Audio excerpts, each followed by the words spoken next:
Okay, I'd like to call to order this meeting of the Hartford Selectboard on Tuesday, October 1st, 2024 at 6 p.m.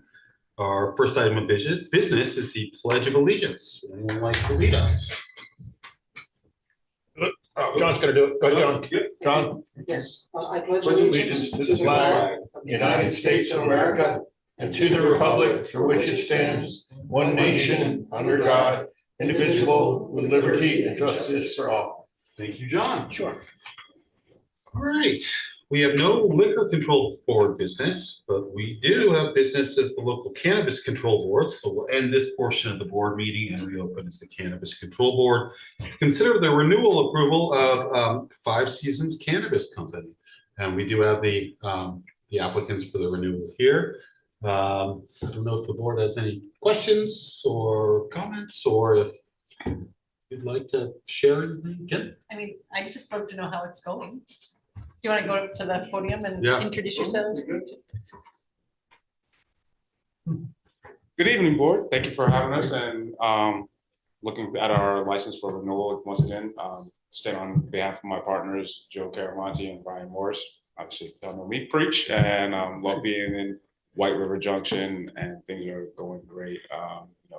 Continue to show support for the community by hosting events and allowing vendors to showcase their work throughout the community and to consumers and everybody alike. Any other questions? If not, I'll take a motion. Yeah, I'll do one more question. Yeah. How difficult is it now for cannabis business such as yours with the rush, everybody getting licenses? Do you see?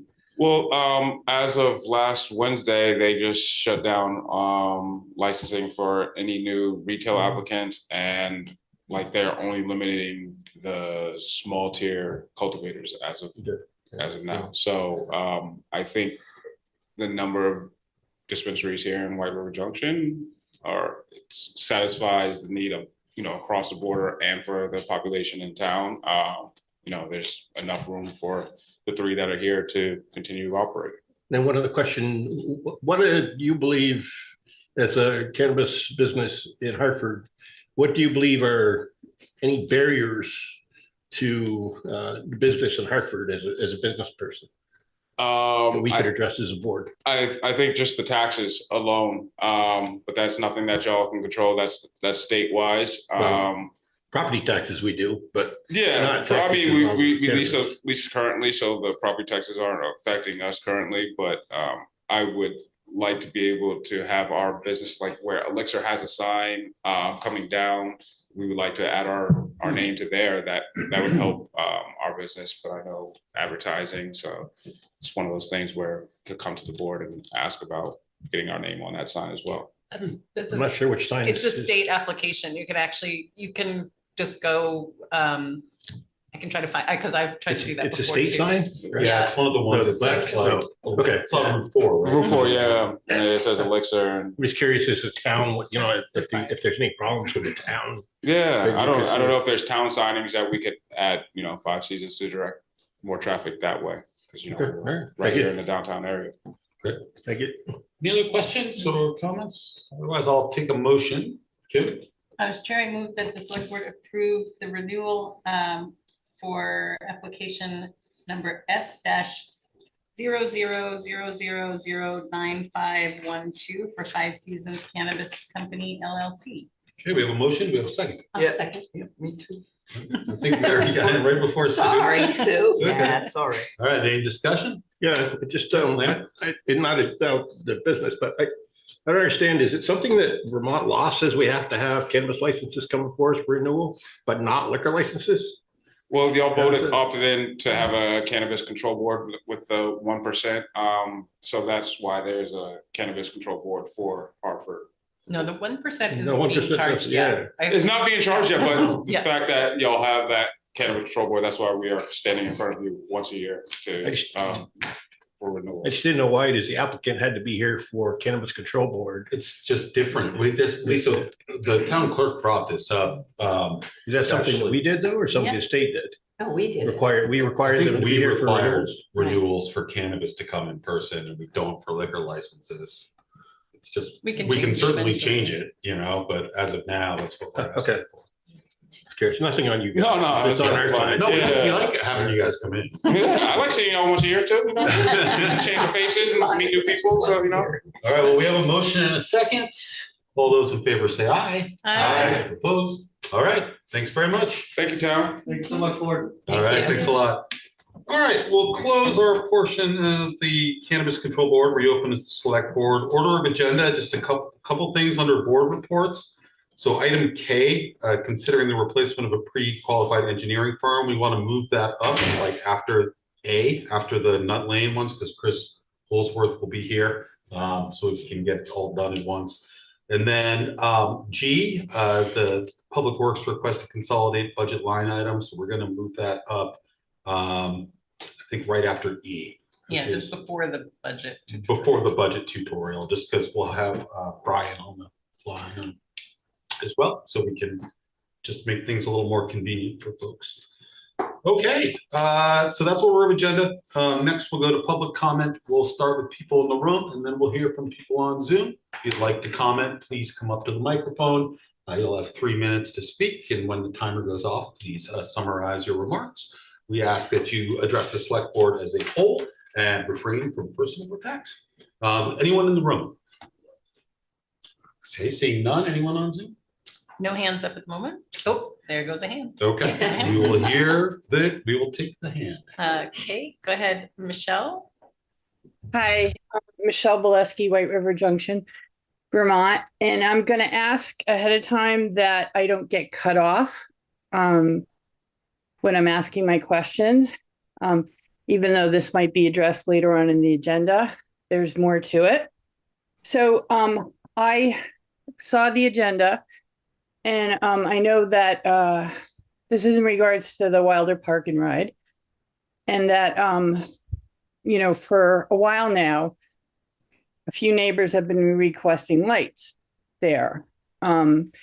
And I had done some research with the state and was told that there are grants available and that there are also lighting fixtures that are low impact, because I had heard some people had mentioned in the meeting where someone thought that the neighbors wanted the park and ride closed, that, oh no, lights would disturb the neighbors. So in any case, someone asked if this could be an ARPA fund initiative. And so I read the notes where the town manager stated that there would have to be a neighborhood survey and that it's in a residential neighborhood. And I just have to clarify that the park and ride is not, it is that Route 5 is residential commercial district. And my question to all of you is, did the mobile station, when they applied to put their business there, did they have to get a survey of neighbors about lights? Did Veremedy have to get a survey from the neighbors about lights? Did the Twin Pines project have to get input from the neighbors about lights? Did the Haven have to get a survey from neighbors about lights? Did White River Eye Care have to get a survey about lights? Did the I can't remember what the name of the business is all the way at the end. Did they have to obtain a survey before, from the neighborhood to get lights? So that's my question. And I also have questions about the project. I come to find out it never went before the planning commission, nor did it go through before the zoning board. And I was told that it was a state right-of-way. And so I asked for information pertaining to the construction, development, and planning about this park and ride. And I'm really disappointed about the misinformation and the gaslighting towards the neighbors about lighting. It is a dark area.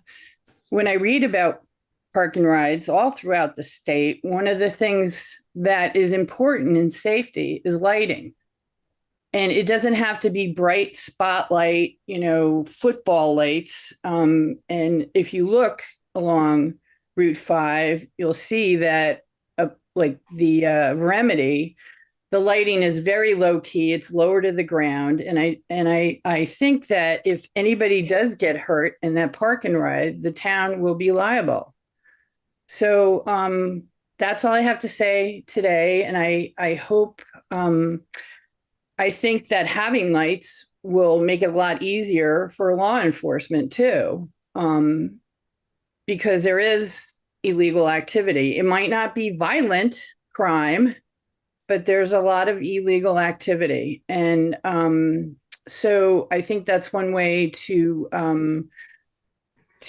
have a solution without a lot of cost or impact. And again, I don't see, I'm just wondering where else we have done projects where we have gotten surveys from neighbors. And if somebody could point that out and share that with me, that'd be great. Thanks.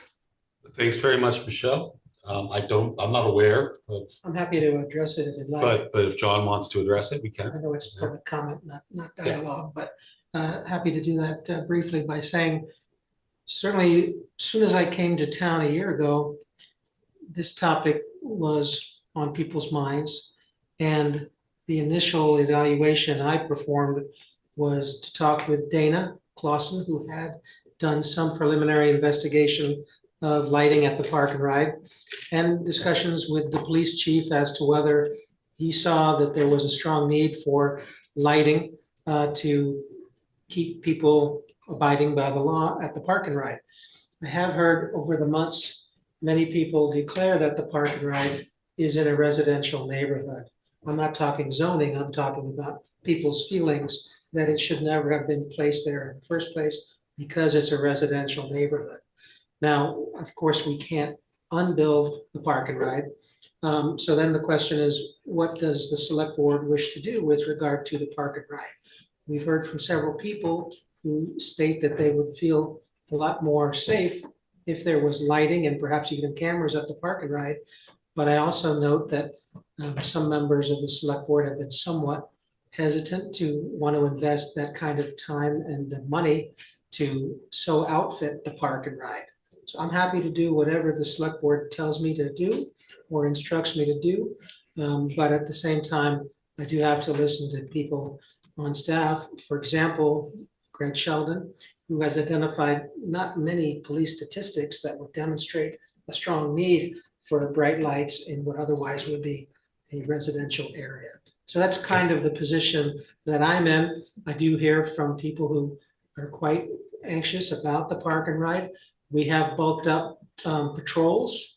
We are very mindful of any reports we get of suspicious activity. I pass them along immediately to the police, and I know some of these residents do so as well. And I think they get pretty good responses in terms of follow-up. But I think that's where we are in terms of the park and ride situation. Okay, thank you, John. Lanny, you have a question? John, considering the park and ride's a state entity, what is our ability to do this as a town? Well, as I understand it, and maybe Michelle knows something different, but as I understand it, the history is that the state built the park and ride and then kind of handed it off to the town to maintain it, right? So that might mean that we have latitude to do what we want with it, but I certainly would want to err on the side of conferring with V-Trans to see if we do have their permission, their consent to putting any kind of light fixtures or cameras there before we took steps. I also suggested to another resident, I think it was Marie Alvin, that in order that we don't make another problem out of an existing problem, it might be nice to survey the residents in the area, see how they might feel about lights being introduced to that facility. Because it might be that there's more people who would oppose that kind of an idea than have supported it vocally in the past. I simply don't know. That's why I suggested it might make some sense if we were thinking about moving forward to talk to the neighbors and see how they felt about it. So do you have an established next steps for this? I've laid them out in an email for Marie. as to what I think the steps would be, but certainly they could not be accomplished by year's end, which is our ARPA deadline. And that's why I think Michelle has brought it up tonight, because we're going to be talking about ARPA matters. I told Marie, though, that if it's a relatively modest expense, the absence of ARPA money shouldn't stop us from going forward if that's the board's wish. I guess the first thing I would like to see is something from the state that gives us the ability to actually control lighting in that lot. It could be a yay or nay, and I can find that out. If it's a state-owned entity and state-owned land, whether the town has the authority to put up additional lighting on that, that would be the first hurdle to get over, I would think, and then anything else could be addressed from there. And as far as the neighbors with lighting, I believe there could be some sort of directional lighting installed if there was, we put up something of that nature that would prevent it from casting over onto the other adjacent neighbors. It's just one step at a time with this. Any other public comment? So there's two additional hands, and then Michelle raised their hand again. So we'll go to Marie next. Okay, we'll go to Marie next. Go ahead, Marie. Hi, Marie Alvin, White River. Yeah, the park and ride is an ongoing, no, excuse me, I'm puppy sitting here. Is an ongoing issue, and I realize Chief Sheldon does not think there's anything major going on over there. In the grand scheme of things, there isn't anything major going on there. The whole thing with the lighting is to be proactive with what the history of that park and ride has been since it was put in over 14 years ago. And it's been a problem ever since. Just Haven overflow. This morning, the DPW did an excellent job cleaning it up. They found a needle, garbage is being dumped there, human feces along the end. The park and ride up here is a big issue, and it needs lighting and it needs patrol. I know there's no guns and, rapes and murders going on over there, but there's enough evidence from what we have been tracking all these years that it's a problem area. That's my 2 cents on that. So we really do want lighting over there. As far as the neighbors across the park and ride is a cemetery and a business, which is Knight's Funeral Home. The other side of the park and ride is the mobile station. And then you have pest control. All these businesses have lights on them. I've talked to Mrs. Levitt, who is directly affected by everything at that park and ride, and feels that lighting would make her feel safer and perhaps deter people from hanging out, which they continually do. When I was looking over that survey thing about safety, the 2 things I got out of there was lighting. Lighting makes people feel safer. Whether they're walking or going by that park and ride, it's dark, it is scary. Why don't you all, when you leave, go out that way and see how dark that area is? So it was lighting for safety and more police presence. That's what I got out of that. So anyway, we really need to move forward with this. And I talked with the state. They assured me it's municipal parking, it's your responsibility, and we can do whatever we want, basically. So I appreciate everybody listening and your help in moving forward with this. Thank you. Thank you, Marie. We have another hand. Go ahead, Heidi. Heidi? Hey, can you hear me?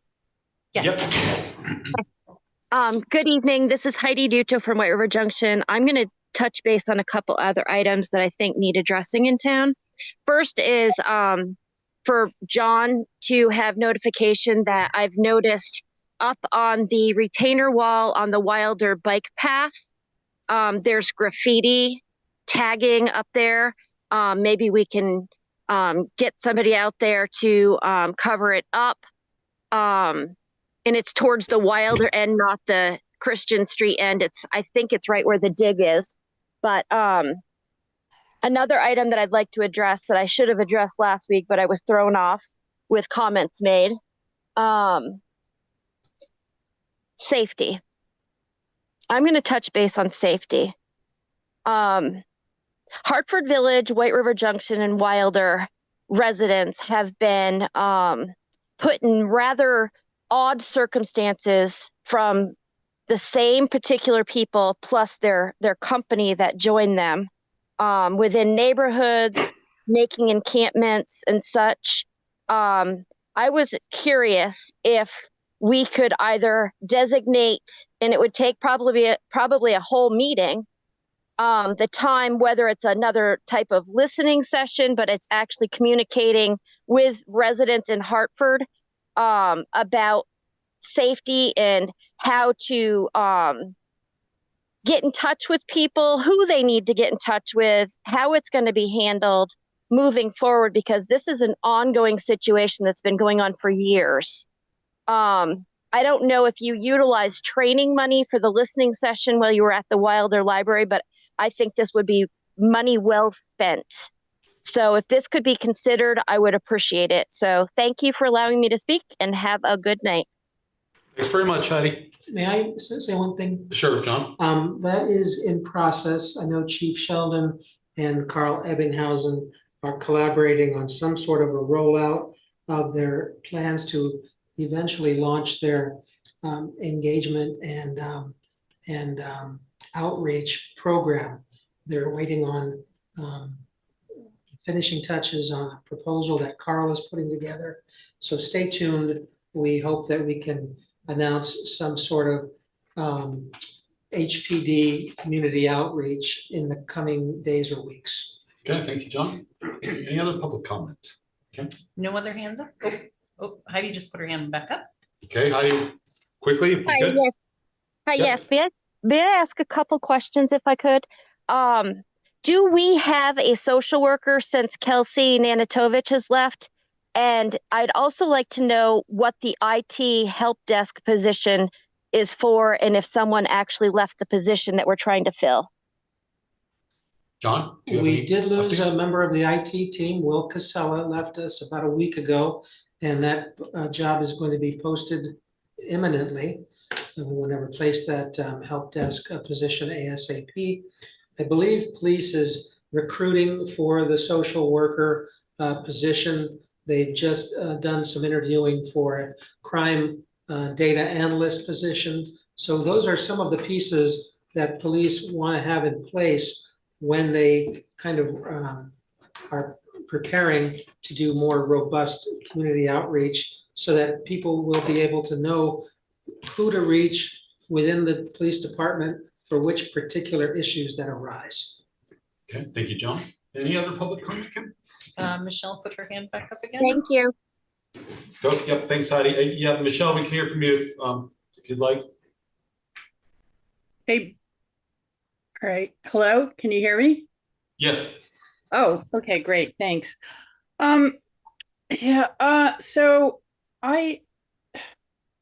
I'm just baffled why there's so much pushback about lighting I'm baffled. We've been asking for this for a couple of years. I think ever since the camper was there. And I don't understand like what the issue is about. It seems to me, very simple. And I also did talk to the state. And it is oh, wait, it looks like they're going to cut me off. I talked to the state. There's grant money. Did I get cut off?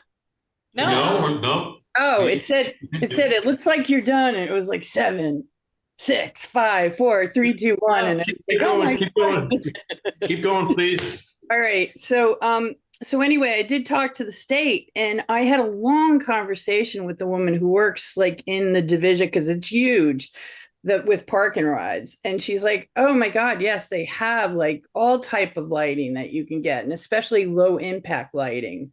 And so, you know, there you could even put lighting just in the corner where it's super dark. But I just think I maybe, why can any of you tell me why you're against it? I'm so confused. Marie, No, it's Michelle. I'm sorry, Michelle, I'm sorry. No one's against it. No one here has said that they're against lighting. The problem that we have with lighting is the fact that we have to go about finding out if we have the authority to put lighting up there to start with. We do. Well, you do. It's owned by the town. I already checked it out with the state. We're gonna have the town manager check into that and get some results back. But the other thing we have to look at is that we have a limited number of resources within the town of Hartford. There's grants, Lanny, grants. Statistically, if there's not a call need for lighting in there, we have to look at the expense of putting lighting in there versus it's a matter of cost versus reward. Not to say nobody here is against lighting. So there's grants. So it seems like a simple problem to fix. Okay. Thank you, Yeah. Michelle. Any You're other welcome. comments? Bye. Bye, Michelle. Any other public comment? Marie put her hand back up. Michelle, can you put your hand down and mute yourself, please? Oh, I'm sorry. I'm just like. Okay, Marie, we'll let you back on, but we got to move ahead. We've spent a lot of time on this. Okay. Can you hear me? Yeah, we can hear you. Yeah, I know. I just wanted to point out that every single park and ride in the state of Vermont has lighting. It's a safety issue, whether it's state-owned or municipal. Thank you very much.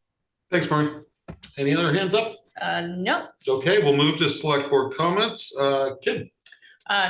Two things. One, official happy 1-year anniversary to our town manager. I think I can probably speak for the board in saying that we really appreciate your joining the Hartford team. And Feels like just yesterday. like that. So thank you so much for that. And then second, I just want to briefly address the last meeting. There was a call in that was a very critical comment against an individual board member. We received some emails referring to that as a personal attack. That's debatable, but in any case, I think regardless of someone's First Amendment right to complain or criticize public figures, I would just ask that we be as thoughtful and generous and forgiving with each other as possible, and try, if we have a specific complaint about an individual board member, that maybe that person could reach out an email to the select board chair to discuss it, and then they can address it rather than to individually criticize individual members in public session, just as a human courtesy. That's my request. Thanks, Kim. Brandon. Thank you, Kim. Not at this time, thank you. Mary, any comment? The only comment I have is, of course, we're a little bit over a month away from elections, and as I was listening to NPR the other day, it made me feel very warm and welcome that they were talking about true heroes and that people who work on the elections are heroic. And so those of us who have already signed up with Lisa to serve a shift, and I'm sure there'll be more opportunities for other people as well. Thank you, Mary. Ida, any comments? Announcements? No announcements. I mean, I guess, similar lines. I got my ballot in the mail for the general election that's coming up, and I just want to thank the town staff, because I'm pretty sure Lisa and the town clerk in her office was responsible for doing all those mailings. So I appreciate the state. It's the state. Oh, because it said town of Hartford on the return. Yes, it goes to the town of Hartford, but for the general election, the state mails out. Okay, well, thank you to the officials at the state level who gave us the opportunity to vote by mail, which makes voting more convenient and accessible to many people. Thank you, Ida. Sue, any comments or announcements? Yeah, I am never one to look for another meeting. And so when we were going to have our strategy session on that Sunday. I grumbled all the way down there, and I wanted to thank everybody who was there for making it a really good and thoughtful process. And I don't want to say we should do it more often. However, I'll just leave it at that. Thank you, Sue. Lanny, any comments or announcements? Yeah, everybody is focused very highly on the government and the state elections, but just a reminder out there to everybody that we have local elections coming up in March, and there's 3 seats on the board that are up for election in March on the select board. And I encourage people to consider throwing their hat in the ring for select board position. Yeah, please do. You're here. Thank you, Lanny. I do not have any comments or announcements. We'll move to appointments. So we have 3 new appointments. The first one is a new appointment of Holly Henderson to the Hartford Conservation Commission for a 4-year term beginning October 1, 2024 and ending September 30th, 2028. And Holly, if you're here, if you could come up to the microphone. And is Holly here? So Holly's not here. So we will.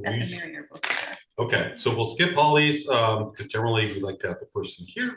So we will consider the new appointment of Beth Mallow to the Climate Action Steering Team. Beth, if you want to come up and just tell us your interest in this position, and then if the board has any questions, we'll just ask them. Thank you. Thank you, everyone. I am new to this area. I moved from Nashville, Tennessee to Quechee, and I would love to get more involved in the town. I am excited about the CAST, the Climate Action Steering Team, because in Tennessee, I did a few things. First of all, I was a co-liaison for Citizens Climate Lobby, which is very aligned with CAST. And even though it sounds a little strange, it's all volunteer. And I worked with one of our senators, US senators, to try to get legislation passed that was jobs and innovation and energy. And I really enjoyed that. I'm also a physician. I'm working right now for Vanderbilt remotely, but I'm considering a position at Dartmouth in neurology and sleep. Mm-hmm. And I think there's a lot that I can contribute in terms of climate and health.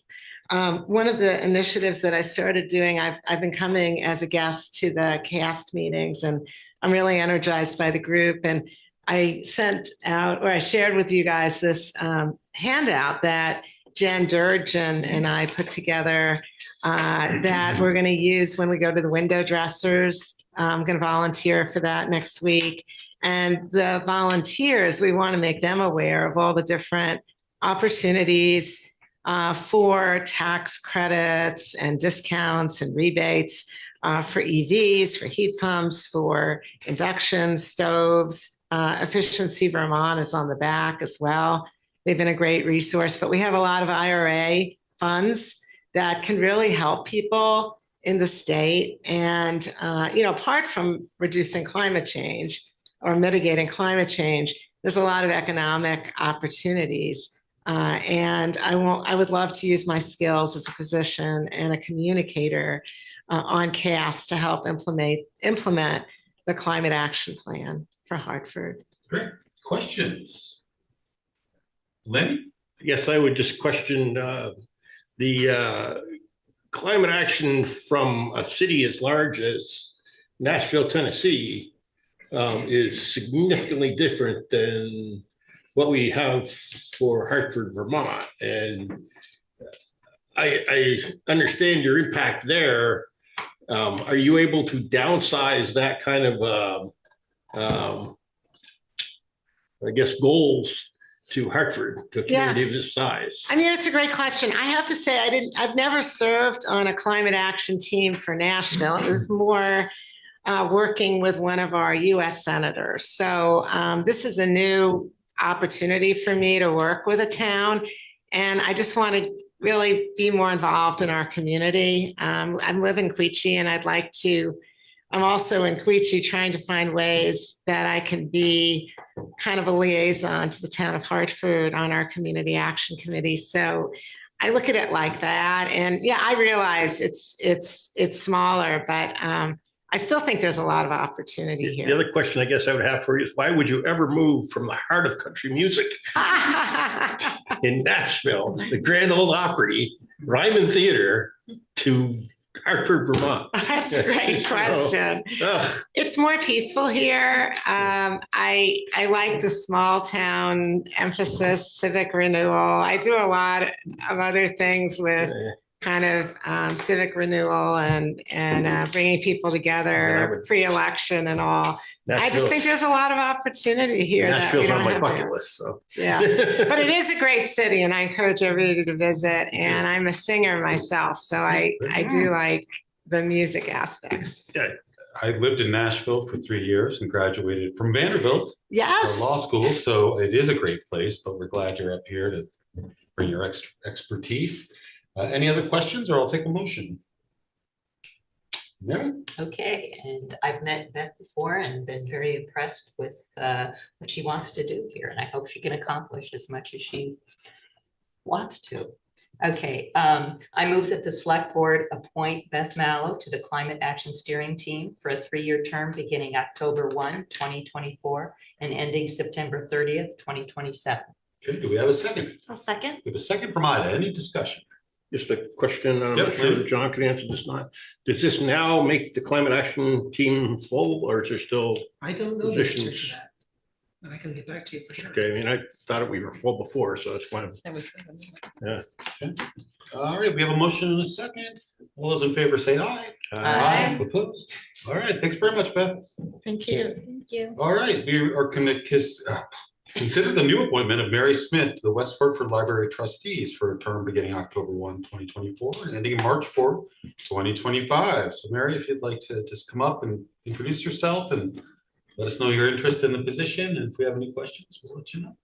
Good evening, everyone. My name is Mary Smith. I've been a resident of Hartford for the last 6 years. And when we moved to the neighborhood, we were instantly welcomed by the West Hartford Library. It was a wonderful place to go. Sandy was awesome. Everyone made us feel really at home. And this year, when I noticed they were looking for more trustees, I thought it would be a chance to give back and to help. So that's why I'm here. Questions for Mary?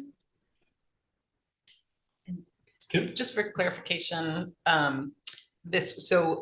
the term would just go until the town election, so then you would you consider? Yes, I would consider getting on the ballot. getting on the ballot and doing everything officially. Cool.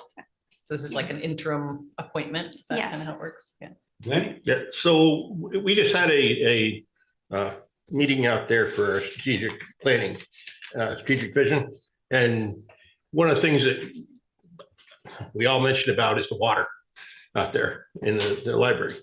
And I'm sure you're well aware of what the water is in the library. I am, yes, it stains, the bathroom is stained and there's really not, Right. I've been told there's nothing you can do about it. Well, I don't know if we're still working on that, I hope, right? I suppose if the town wanted to invest in a new well, but there's no guarantee that you'll have any better Right. success with a new well than you have with the current one. Okay. I know in that neighborhood particularly, a lot of residents use water softeners because their water has different minerals and different deposits. How much of an impact do you think the water has on the library? Not knowing, like, I would have to look into as a member, like if we have, what kind of filtration systems we have set up, things like that. In terms, are you meaning like people don't want to go to the library because it's stained when they use the bathroom?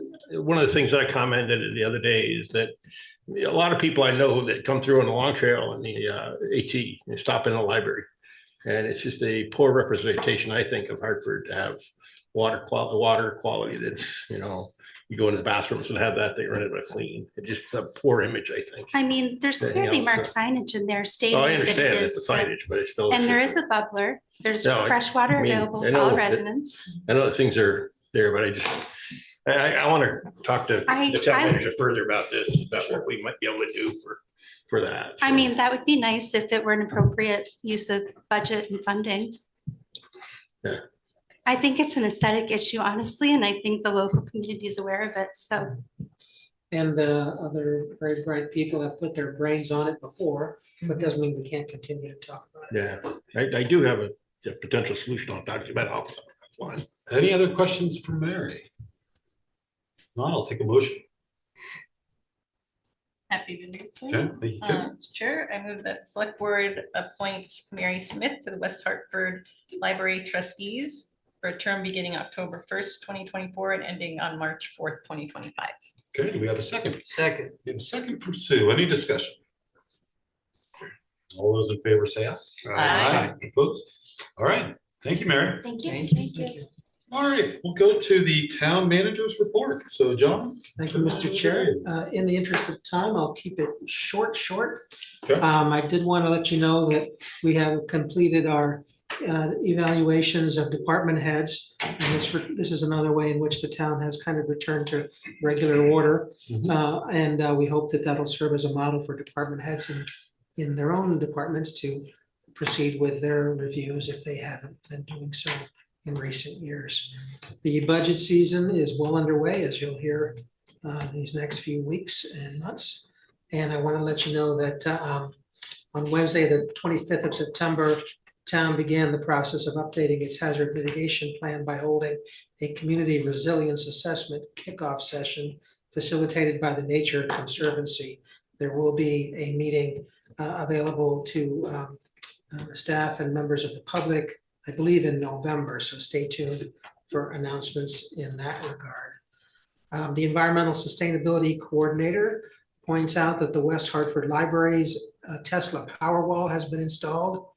And this battery wall will allow the library to continue to operate during a power outage for several hours up to a day or more, depending on what equipment is turned on during that outage.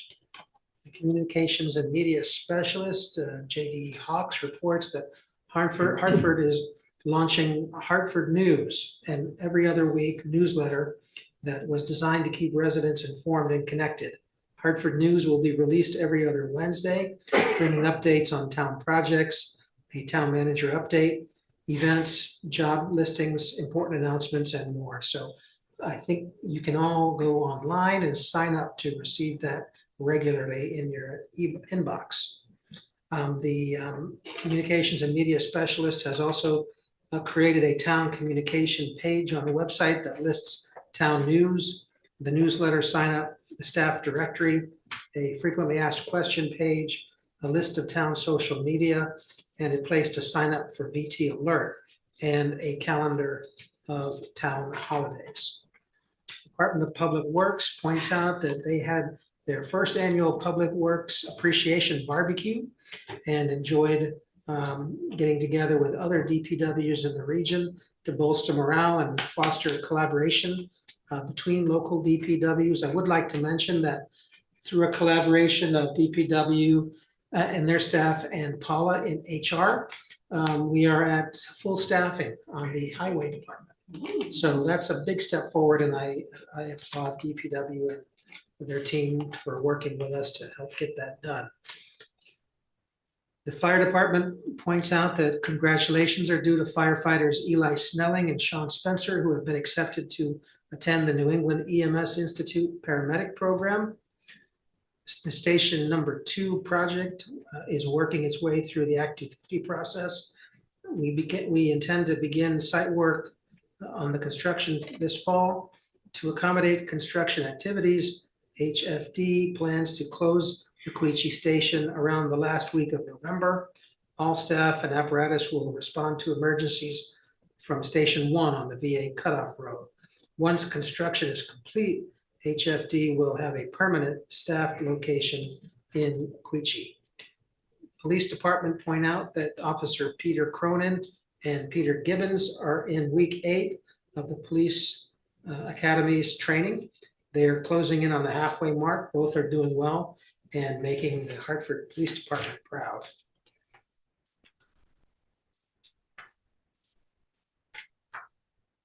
Parks and Rec points out that a video highlighting the 50th anniversary of Hartford Parks and Rec will soon be aired over social media platforms and Jam. The department is looking for trunks for the upcoming trunk or treat event scheduled for October 26th at Lyman Park. Interested businesses and organizations are encouraged to attend by providing a trunk booth. We're also scheduling a candy drive to support the booths with candy. And the re-accreditation process for the Hartford Parks and Rec Department has begun. The review will take place in the summer of 2025. Great. Questions for John? I do have one quick question, John. I can email you about this if you don't know the answer right away, but just, are there any updates on the nurse position? Yes, there are. We have received an applicant, a promising one. Okay. The period for applications is October 12th deadline, and we hope thereafter to talk with this person, and if there are others, fantastic. But we think the current applicant is quite promising. Okay. Right.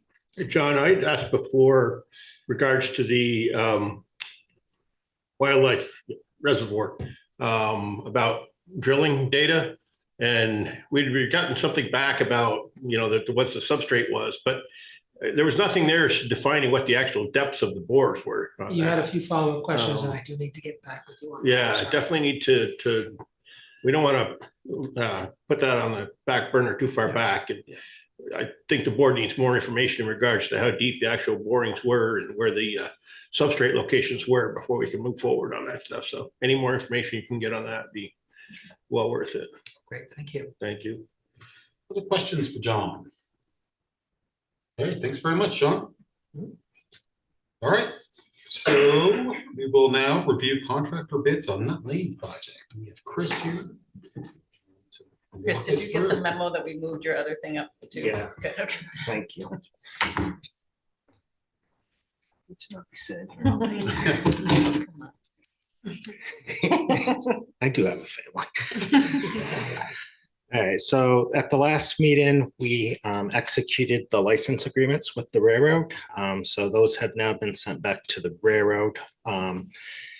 That's another process. They have to sign off on them at this point, including insurance. And one of them, the contractor that we select, actually has to sign off. So it's going to be a push to try to get that in. If it is to get constructed this fall, otherwise it's in the spring. We had 6 bidders, actually. That's a first in quite some time. The low bidder was $270,000 out of Vernon, Vermont. And that was Zaluzny. Hopefully I didn't butcher that too much. The engineer has worked with them on several projects and has reviewed the bid and their particular cost that they estimated to achieve that. And he recommends we do award it. There is a slight risk that they could always back out due to the condition that they sought. They preferred to construct this winter or fall.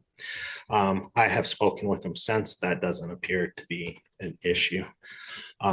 So we are recommending that they are awarded the contract. Part of this is trying to get the contracts in place to secure all of the ARPA funds immediately. And by immediately, I mean in the next few weeks. And so normally you're not subject to your contingency being under contract. You don't normally want to give that up first because they go, ooh, pot of money, right? So what we're proposing to do with them on day one is a contract amendment to further the project further. As you know, this is only phase 1 and it keeps going. That way we have a built-in contingency and we can balance the budget by using that and not going as far. We've also got the other fees in here included in the budget for the total out of ARPA. So the new budget for the whole project by using this contractor falls to $385,806.94.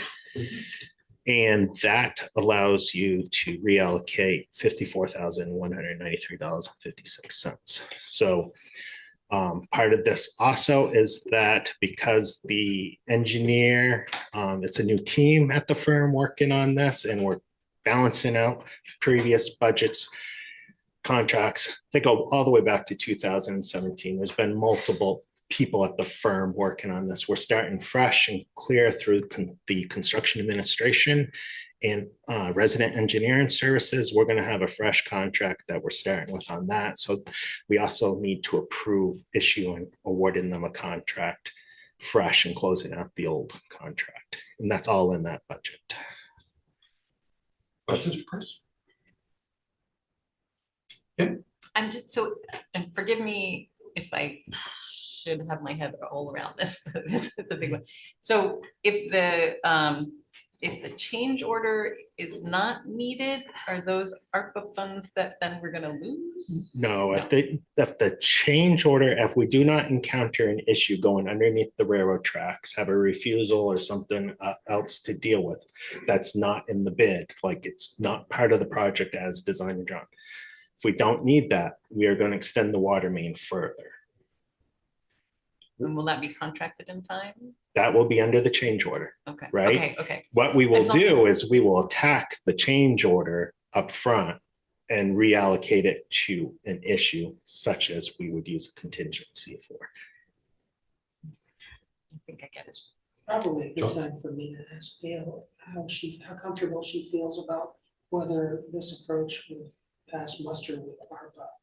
Because it seems like it would be at least subject to someone questioning whether it's appropriate to award a contract and a change order on day one. Do you have any feelings about it one way or the other?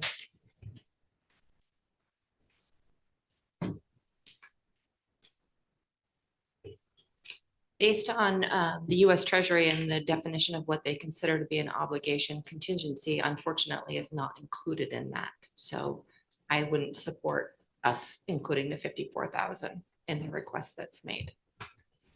And John and I have discussed the definition and how it would fit into place. So it is an enterprise fund and there is other funding that would be available to cover that if it was needed.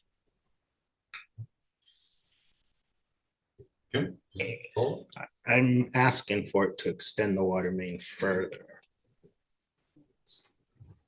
So I'm confused based on what Gail is telling us then. The recommended motion would be to authorize execution of the contract for $270,000, but not the change order. Is that what you're saying? Correct? Yeah, I'm sorry because you're saying, I'm just trying to understand what our motion would be on this if we go forward with it. I didn't write the motion, I understand that. so I can't speak to The that. motion What I has can in it speak that to is we- that if it's specifically to extend the water line, then that's what the contract should say. It can't be a change order that specifically talks about a contingency in any way. So if they want to extend the water line, then that's what the contract should reflect and include that amount. Otherwise, it can't be in there. So I'm looking for help from John to understand what It this just should adds be. a layer of uncertainty that we'd rather not have to deal with. We'd have to have certainty that everything is going to be accepted by the federal government without any problems, right? So what is the bottom line of what the motion should be for this project with taking? I see, so you're saying there's a recommended 7 items- motion, yeah. There's 7 items in the $385,000 cost. Right. And you're wondering which of those items would be ARPA fundable without any question. Well, I'm just trying to come up with what there's a recommended motion that you put in here, okay? Somebody put in there. I'm just trying to understand with what Gail's telling us, what the recommended motion should be if we can't put $54,000 out there for chances of having it come back, bounce back on us. Is it as easy as simply subtracting 54,000 from 385? It would be my recommendation that we do the 270, which they need, and then is it 43 for the other part, Chris? For the Right. 43, yeah. Yes. Okay. And the balance of what they've done today. All right, and just leave out the 54,000 for additional water main installation subject to conditions set forth. Okay, thank you. Sorry, I didn't get up again. I suppose this question is for Gail as much as anyone, but I'm just wondering how how much the government agency that administers ARPA, are they forgiving of changes to the original plan? Such as like, if we leave off any mention at all of contingency, if later we run into something that requires that, could we reassign something that was just stated for the main extension? I guess, jumping in, is there an ARPA police, and how closely will they scrutinize everything we do? I don't know. But I do know that we would all sleep more soundly if we had no anxiety and no uncertainty. And one way you can remove uncertainty is by not being so clever as to call an item a contract amendment on the same day you're approving a contract. That might get someone's attention to ask whether we're being kind of clever with ARPA funds. What about this aspect? I I'm was sorry. next, I think. Thank you. Is it, so for example, we just approved the 270 or the 270 plus the 43, whatever that final thing is. And then the 54,000 gets resolved during the resolution later to get put in the unassigned fund. Considering that the board can use unassigned funds for other purposes, and it can authorize use of those funds, can that go to another enterprise fund, or not only in, like, can the board at a later date say we want to use $54,000 of unassigned funds to pay for this extension of a water thing that's not an ARPA project, but just is that a possibility? It's not really good business practice to take general fund unassigned funds and put it into the enterprise fund. So when you're looking at solid waste, but you're not taking that out of the unassigned fund. When you're talking about the unassigned fund, it covers all of your governmental funds, which does not include your enterprise funds.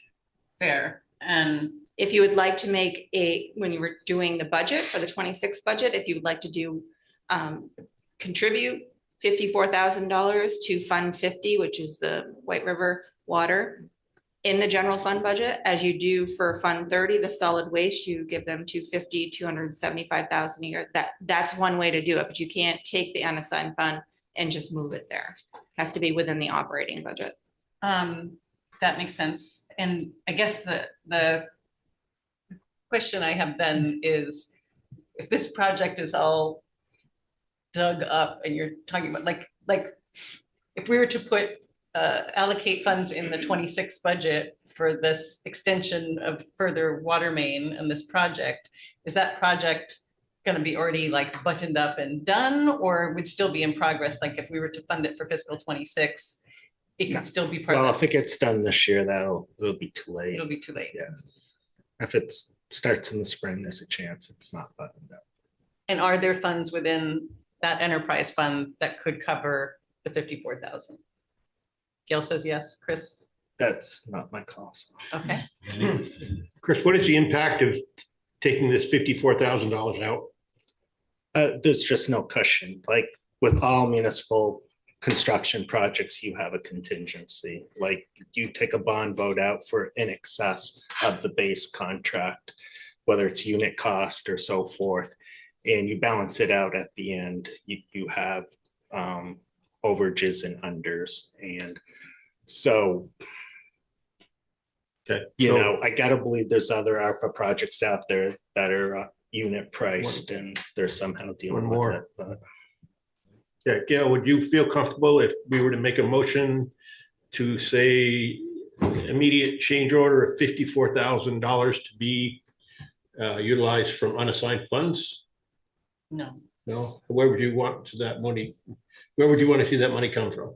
So again, unassigned funds is for governmental funds, not enterprise funds. So you cannot use unassigned fund for. So where can you get $54,000 for? The enterprise fund has reserve accounts that they Okay. could use.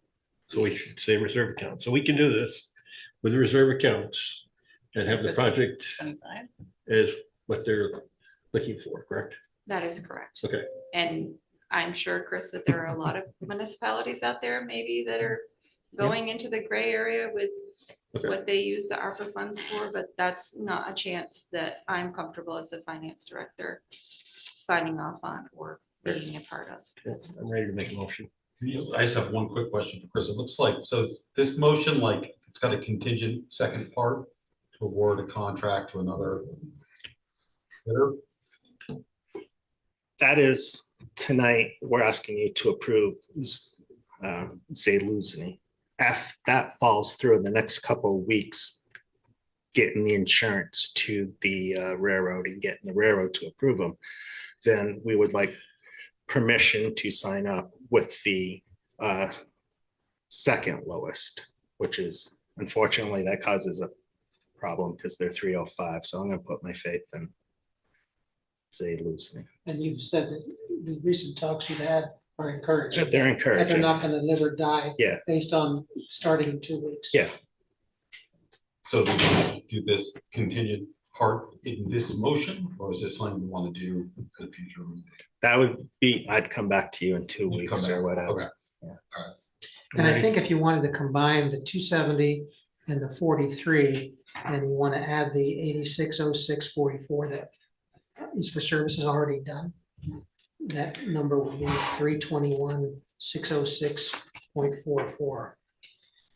321 what? 321,606.44. That's on table 2, that's item number 1, So, plus number 5. so what we are looking, Plus number 7, plus the 43, sorry. If I may. Yeah. The only thing you need to do a motion for, the funds that have already been committed and obligated to that project, you don't need to do anything with. Those funds are already secured, so you don't have to do anything with that. The motion that you need to make tonight is for the 270 and the 43. Okay. 313. Okay, I'm ready. The project already has the other money. Thanks very much.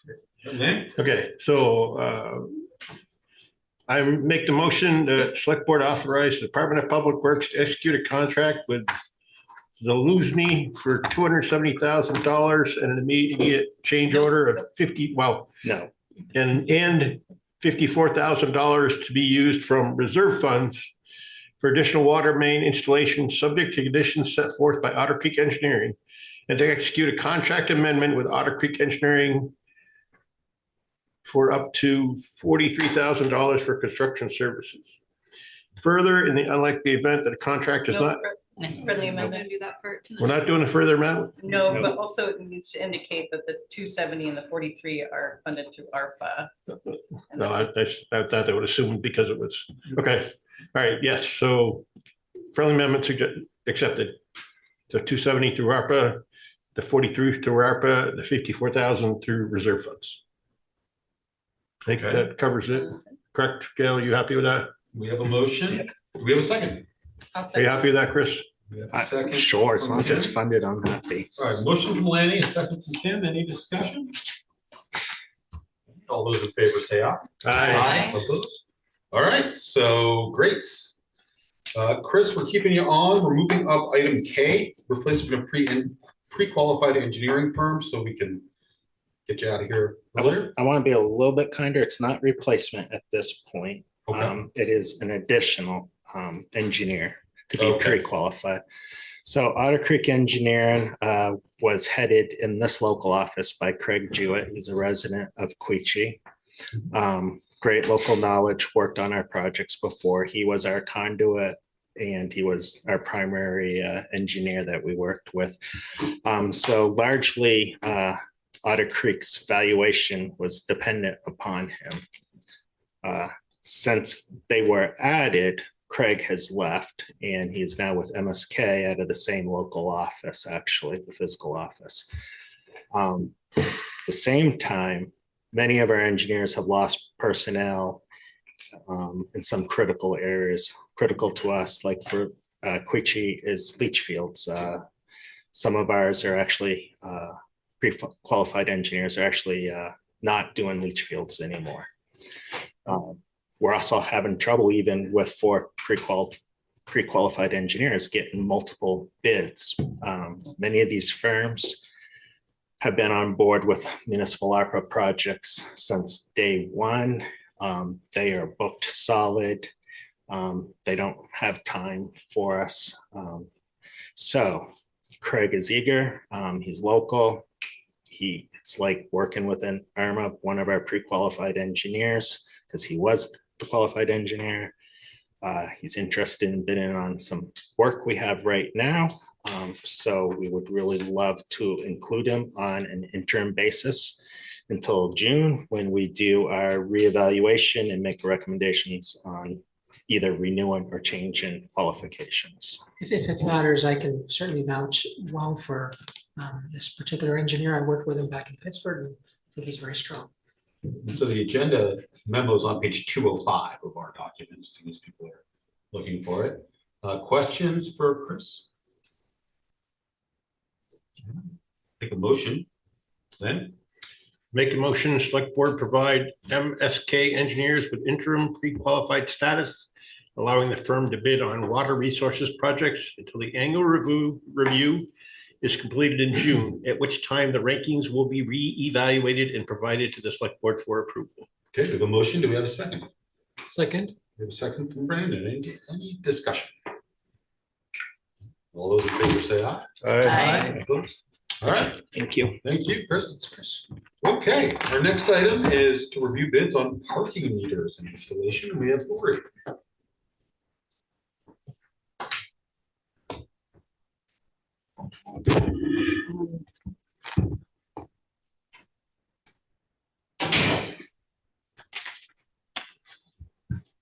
So I won't spend a lot of time on this because I think we've had discussions in the past, but I just will go a little bit into the plan was to install parking meters in downtown White River Junction and including Prospect Street and the town square parking lot.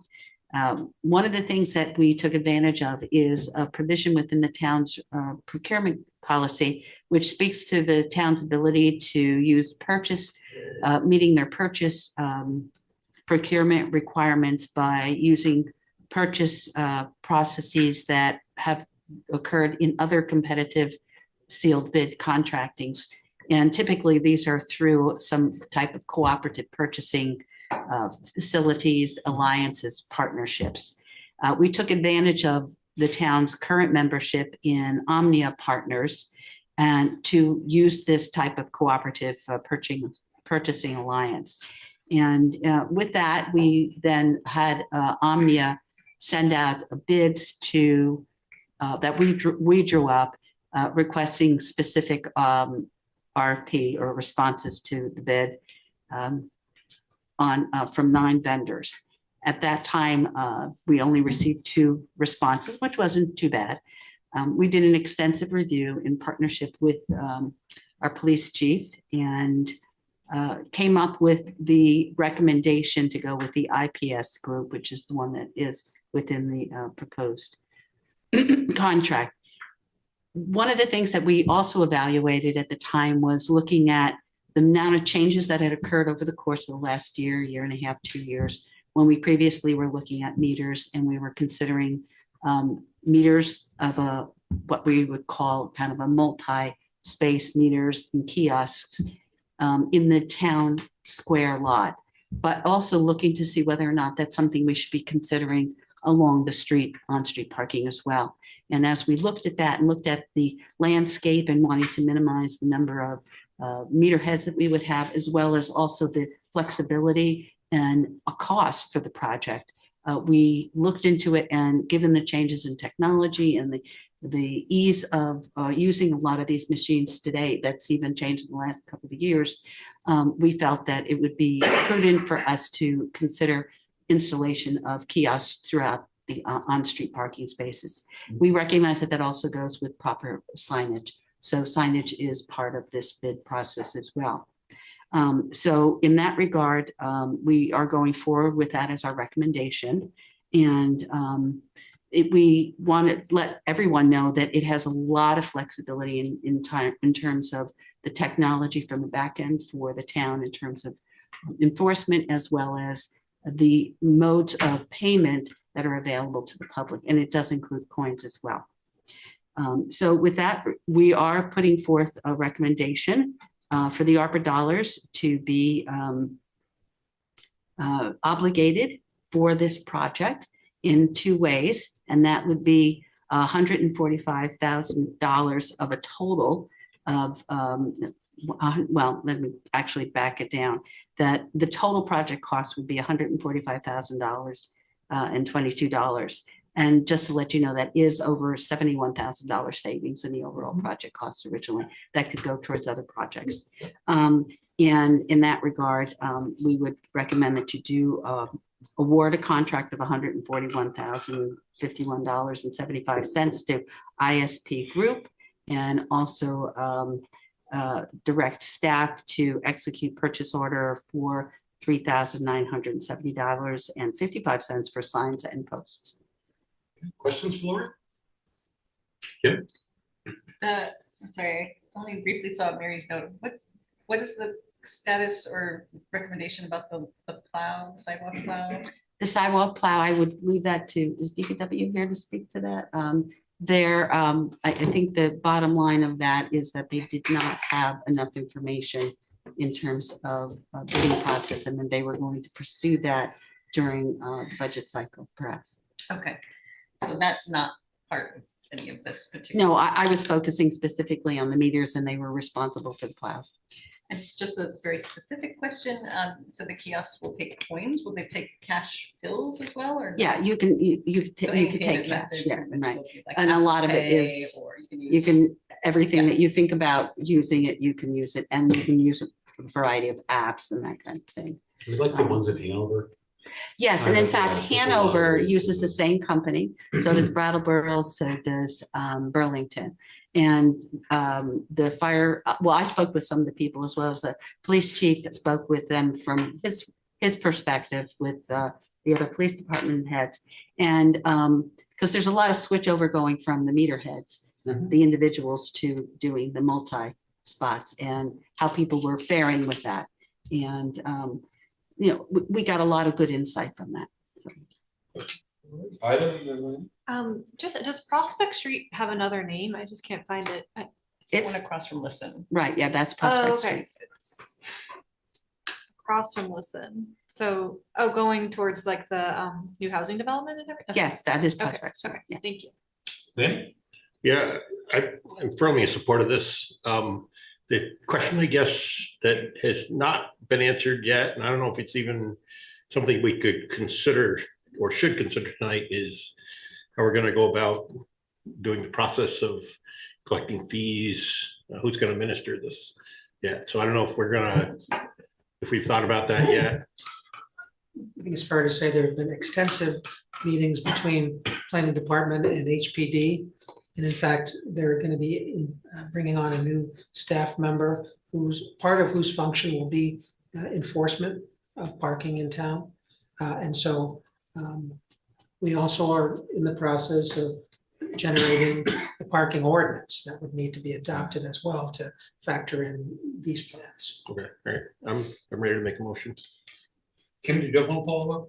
And then we can do the motion. I mean, it's pretty minor, but will there be any of the spots that can be like the 10-minute or 15-minute spots, or those are things we can program that. We can program, but I'm not sure if we can program by individual spots. We might have to do it more uniformly, but that's one of the things that's nice about the program.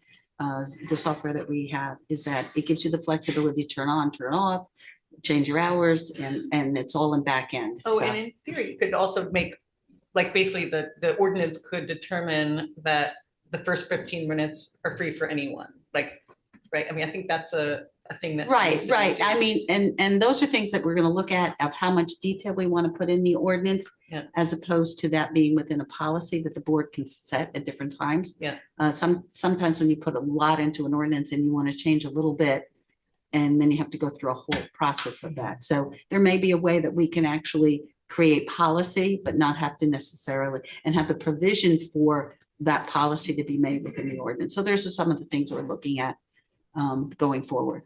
Okay. Brandon, and then yes, thank you.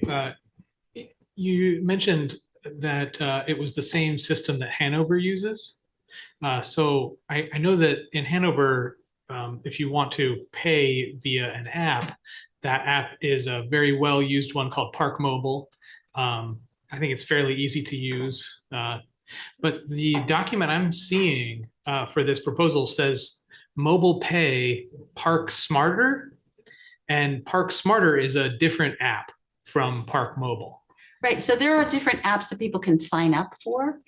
And I think those are just some examples that are given, but you can sign up for a lot of different things. I'm not familiar enough with the terminology, but when we talked about it, they said, well, the same kind of thing they're using like in Burlington, we could use. So an individual really selects the back end and then they sign up for it, and then it becomes an application that can be used. That's my understanding of it. So, my understanding is Burlington uses the same kind of Park Mobile. Right. And this is supposed to be complementary to that, so. Okay. So. Ready for motion? Ready? I make a motion that Select Board authorize town manager to sign a contract with ISP Group in the amount of $141,051.75 for the purchase and installation of parking meters, related equipment and software, and execute a purchase order with WorkSafe Traffic Control Industries Incorporated in the amount of $3,970.55 for signs and posts. Okay, we have a motion. Do we have a second? I'll second. We have a second from Ken. Any discussion? Okay, all those in favor say aye. Aye. Opposed? All right. Sorry, this should have been a discussion, but clearly, as we get close, we need a real PR campaign. Right, that's part of what I wrote up in there. Yes, Okay. that it's, I meant to mention that, but that is in the rollout of this, we will be working. I've already been in conversation with JD about that and starting to get people familiar with the process well before we roll it out for actual putting in your. Maybe there's a role for the Downtown Business Alliance as well. Our next item is review bridge striping bids. Lori and. And Matt will be here to answer any questions as well. Okay. I'll just do the general introduction to it. And this again is a project that was funded at the same time through our capital improvement program and for $8,500. And the objective is to do a restriping of the full length of the West Hartford Bridge to accommodate a dedicated area for pedestrian access. As we went through the request for our proposals, and we sent them out to 9 different individuals, and with follow-up calls were made to many of them. And unfortunately, we only received one price quote, and that was for over $45,000. So we needed to step back and say, okay, what do we need to do here? And thank you very much to Chris Holsworth, who worked closely with us in our process originally, and also helping to come up with an alternative that would bring the price down to $19,374 by looking at changing up the type of material and the way in which we were going to demarcate the pedestrian path. A lot of what we got feedback on was that a lot of increases in the actual pricing of labor as well as the materials very significantly over the course of the last year or so. So as a result, that does mean that there is a shortfall in terms of the budget.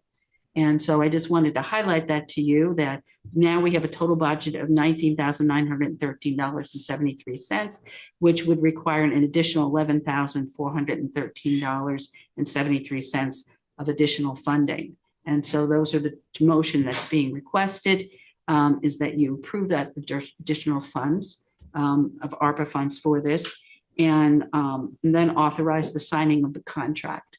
And in this, as we did have with the other one, there is a small amount that is going towards posts and signage as well. And so that is a separate purchase order that we would need authorization going forward as well. Questions for Lori? Lenny? Yeah, we still have out there a funding for a study on West Hartford Bridge, correct? Safety study? I'm not sure what you're referencing. Is there anything allocated for funds, for ARPA funds for a safety study?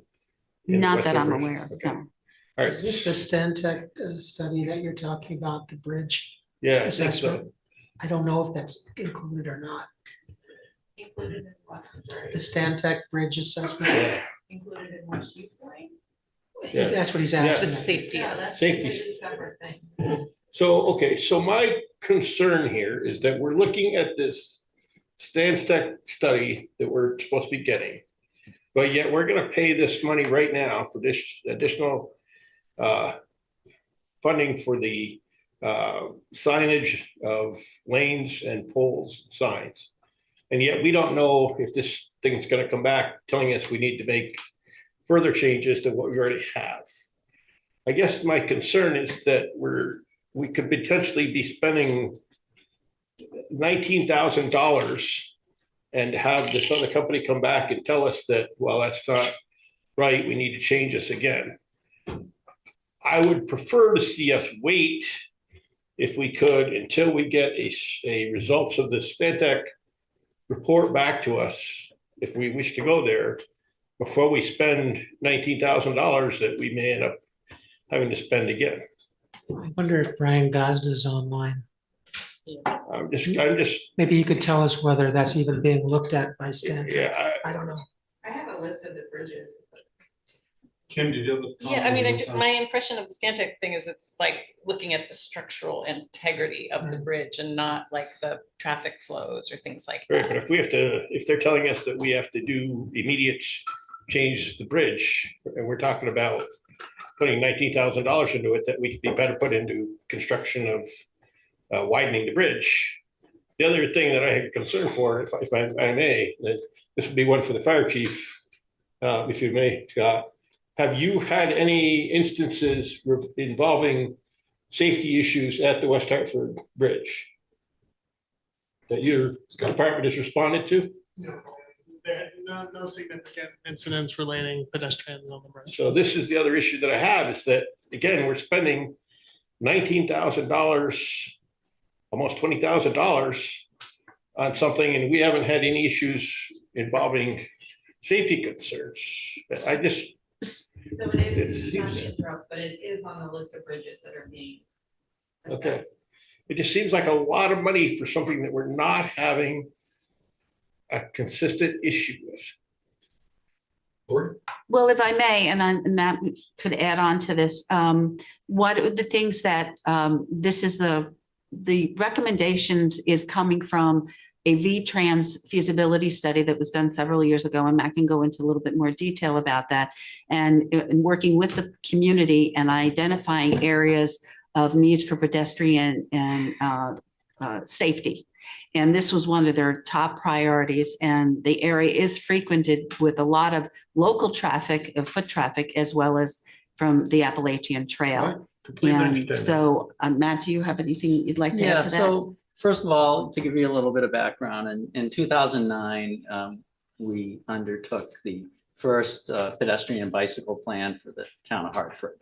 And in that plan, a theme came out, and it was like every village deserves a sidewalk. And that came out of a resident from West Hartford who felt like there's so much emphasis on doing pedestrian and bicycle improvements in other villages in the town, but they should deserve something as well. So that plan recommended looking at some improvements along Route 14, primarily between the West Hartford Bridge and Tigertown Road. So we got a grant in 2014 to do a scoping study, which included Route 14 as well as the West Hartford Bridge. And out of that study, which we had an ad hoc steering committee. We had several meetings. Highway Superintendent Alan Ricker at the time, he was involved.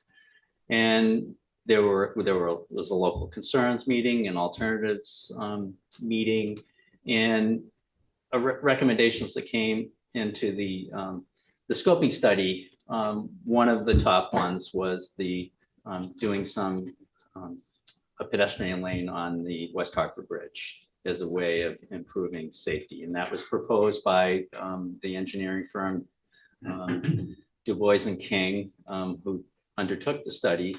And so was put on the capital improvements plan list, and that's what we're here to talk about this time. If I may, though, I mean, we're talking about improving safety, but we just heard from the fire chief that there's no concerns with safety out there. So, Well, if I could clarify that, I don't know that he said that there was no, yeah. Did you clarify? Because of an accident doesn't mean it can't be an accident. I'm just saying, history, we have not had a lot of pedestrian incidents at that location. I'm not determining its every safety. day. It's particularly crowded in the summer because everyone jumps off the bridge into the river. Just my 2 cents. Well, I would like that, I'd do the same, and sometimes I'm a little terrified by how excited the kids are about the river and not watching my car come towards it. So I was actually glad to see we were trying to address this issue. Questions for Lori or Matt? Or motion? Kim? Okay, sorry. So we are specifically looking, the motion is to authorize the additional 11,000 from ARPA. Okay, yep, sorry. There you go. No, I was just gonna make the motion. If you're ready. I'm ready. Okay.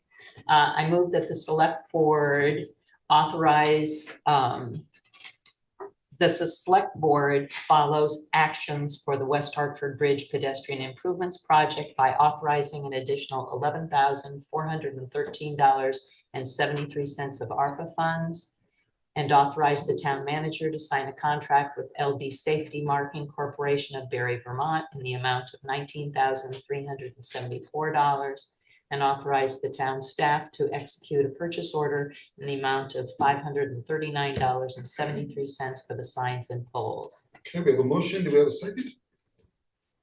I'll second. We have a second from Sue. Discussion? Randy? Just one, real quick comment, just like a rhetorical question really about, this sounds fine to me for this project, getting it in under the ARPA deadline and all this. And I was just wondering, would it be infeasible for us to develop the capability to do striping, like in-house, so to speak, in the future? Any thoughts on that? We do some striping. You've seen the nice new stripes on our parking area. Right. Something to discuss with DPW maybe. Okay. All right, we have a motion and a second. Any discussion? Okay, all those in favor say aye. Aye. Opposed? nay. Okay, so 6-1. Thank you, Lori. Thank you, Matt. All right, it's about 7:30. We usually take our 5-minute break. So I say that we do that and then we'll come back and go through the rest of this. I'm sorry, Mr. Chair. Just, do we have any other, it would be great if when we do the break, Gail has what she needs to crunch some more numbers. Are there any other things relating to Maxfield and that kind of stuff that? The Maxfield thing is just purely purchasing policy for you to approve it. Okay. It's already submitted, it's official, it'll be officially obligated once we sign a contract. And then as far as funding goes, we do have a fire chief here who would like to request some funding. And then also if the board chooses to entertain any of the resident proposals that were set forth. So I'm ready to go live and we can go through it.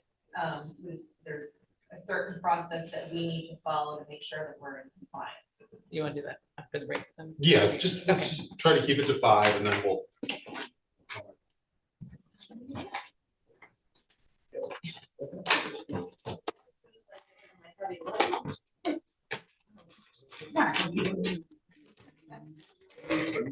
It's a pretty big book.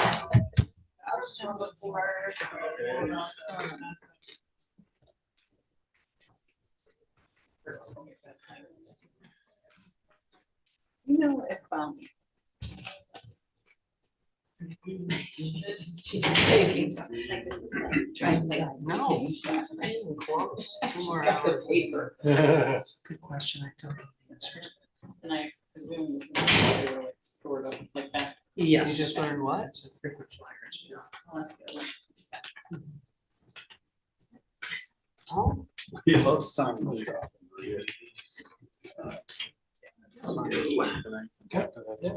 If it gets. And then I just sent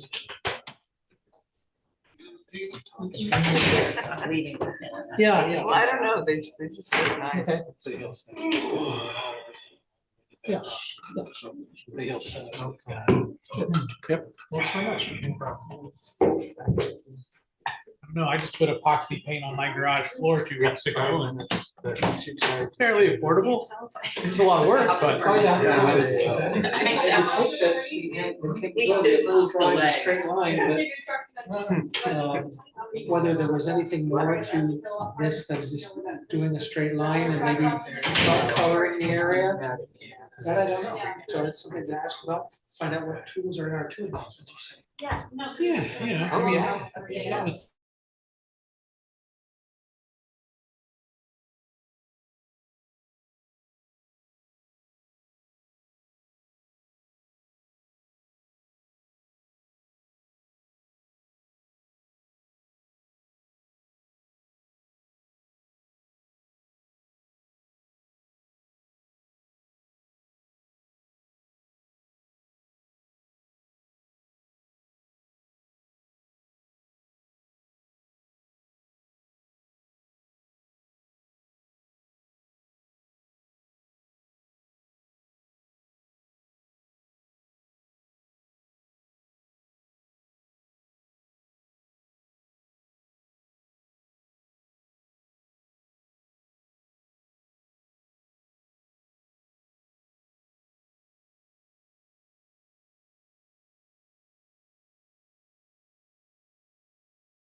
turn this over to Gail, but we're also going to hear from Scott on particular items.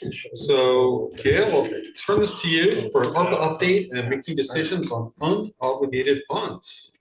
Okay, so tonight's the night for us to put this all to bed. And you made decisions earlier regarding Nutt Lane, West Hartford Bridge, and parking meters. And we still have, at this point, after you made those decisions, we have 253,000 that is left to be appropriated. That does include the 12,818 that you're going to hear from Brian regarding the solid waste facility. You've already approved and it has been obligated of 87,500. So just to put that out there. So as we move through this, you'll hear from Brian asking for a change order for additional funding.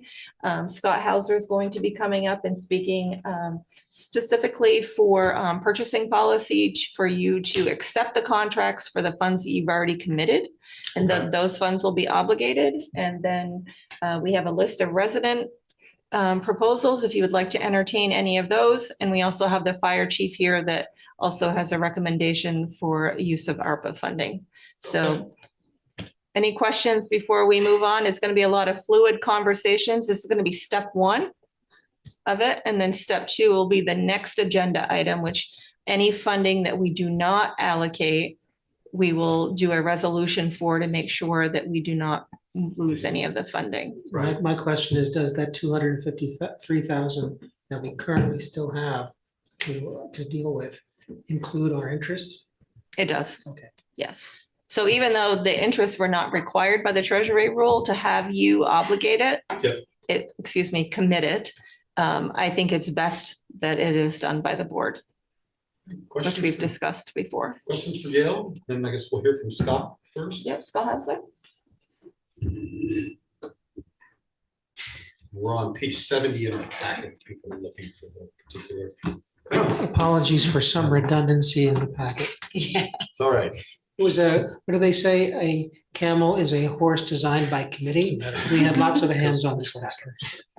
If I could only say one thing though, John, the links that are on here are phenomenal. Whoever did this. That's our friend Lana. Lana did an excellent job. I really appreciate the work that was put into that. Okay, Scott. Sure. As always, it's a pleasure to be before you. There's a couple agenda memos that we have. And the first one is related to the ARPA funding for the Maxfield Gravel Pathway Parking Restoration Project. So we're here just to complete our process. We did complete an RFP process in accordance to our purchasing policy and have selected Thompson Site Services to do the work for a total contract amount of $42,292.70. So we need authorization from you for that dollar amount for the town manager to enter into a contract to complete the work. Questions for Scott? Didn't we allocate 60,000? So as I stated earlier, this is specifically just to meet the purchasing policy. You've already committed the funding. Scott is here Okay. So for the contract award. we're saving money doing this. Okay. It's less than the 60,000 for the two agenda items that he Okay. has. All right. I'll make a motion. Finally.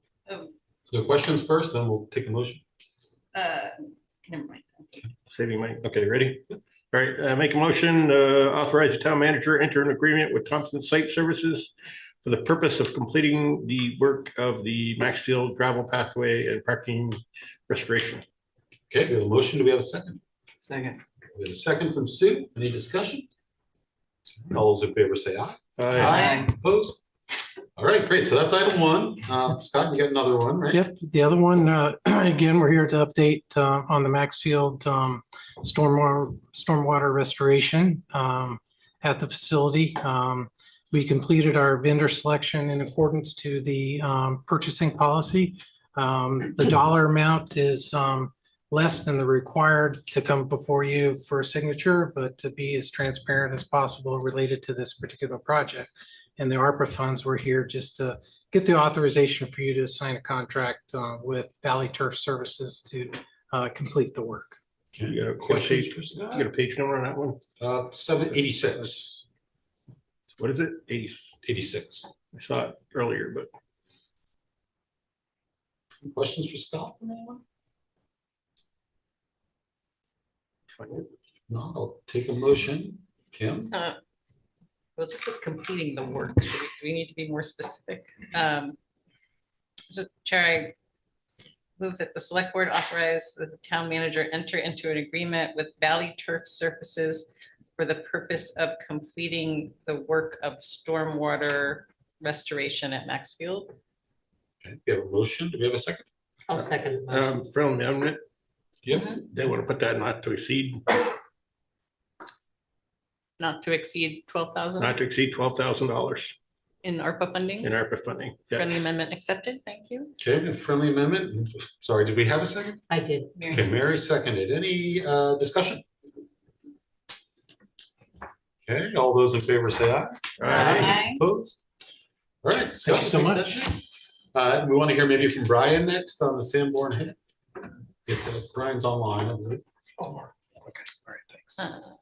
I'll make Brian a panelist. Hey, Scott. That's on page 104. All right, Brian is now a panelist. Whenever you're ready, Brian. Good evening. From Sanborn Head, what we have is, if you remember, we went back to the feasibility study. There was still some work you were looking for, especially in regards to revenues, and taking a deeper dive into some of the scenarios that we had there. So the initial portion of the feasibility study took us to where we were at with them, us providing them with some things to take a look at. They gave us what the costs were, some basic, overview of what that would be. Now we want to take a deeper dive into looking at some of those scenarios. And so we can get back and just give a more clearer picture of the feasibility of what to do with the facility. Okay. Are there questions for Brian?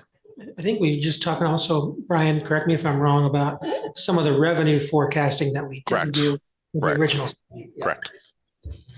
Okay. Questions for Brian? Make a motion. If nobody's going to make a motion.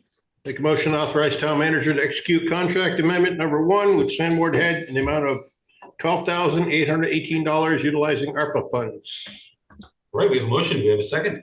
Second. A second from Sue. Any discussion? All those in favor say aye. Aye. Opposed? All right, thanks, Brian. Thank you, Brian. And then I don't know if we want to hear from Scott next. In our packet, I think page 158, I think, Scott, you sent an email. You can come make the request to us, and then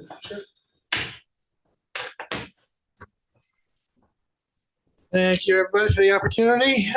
So back in January of 23, when ARPA first started, the board then obligated about $450,000 to the fire department to refurbish a 2006 E1 fire engine. That process is just wrapping up now, and we received the final invoicing on that project for $310,964. In that original ARPA request of the $450,000. Along the way, we also did come to the board and asked to finish up a municipal fire alarm system project for $61,161.32. So now that we had the final invoicing in, and then me using the original obligation of the $450,000 we were talking about, I had the dealer manufacturer take a look at one of our other pieces of fire apparatus, our 2016 fire engine. So a fire engine is designed, we try to keep it for 20 years in service. So this one's due to last us another 12 years of service. They did their full body inspection and came up with a quote, which is embedded in that email, basically looking to spend another $82,000 in repairs to refurbish that one. That would be sandblasting, retuning, changing things, and then repainting the entire apparatus. They give us another 12 years of service. And I have some funds in my budget associated with those kind of repairs. So I made the recommendation to the town manager and the finance director to see if the board would consider using some of the unallocated ARPA funds that are left over to refurbish another piece of their $1 million fire apparatus. Questions for Scott? Lanny? Scott, this is not something we could get done locally, considering it's not being a complete makeover. I suppose we could seek bids from other vendors. This is bringing it to E1. And the other part of this too, Lanny, is the reason why I use them is we still have a voucher with E1 Manufacturing for paint and corrosion repairs in the amount of like $3,300 or $3,233. So if they do it, that voucher gets applied to it as well. But we're talking about sending the truck to Florida. Oh, no, I'm sorry.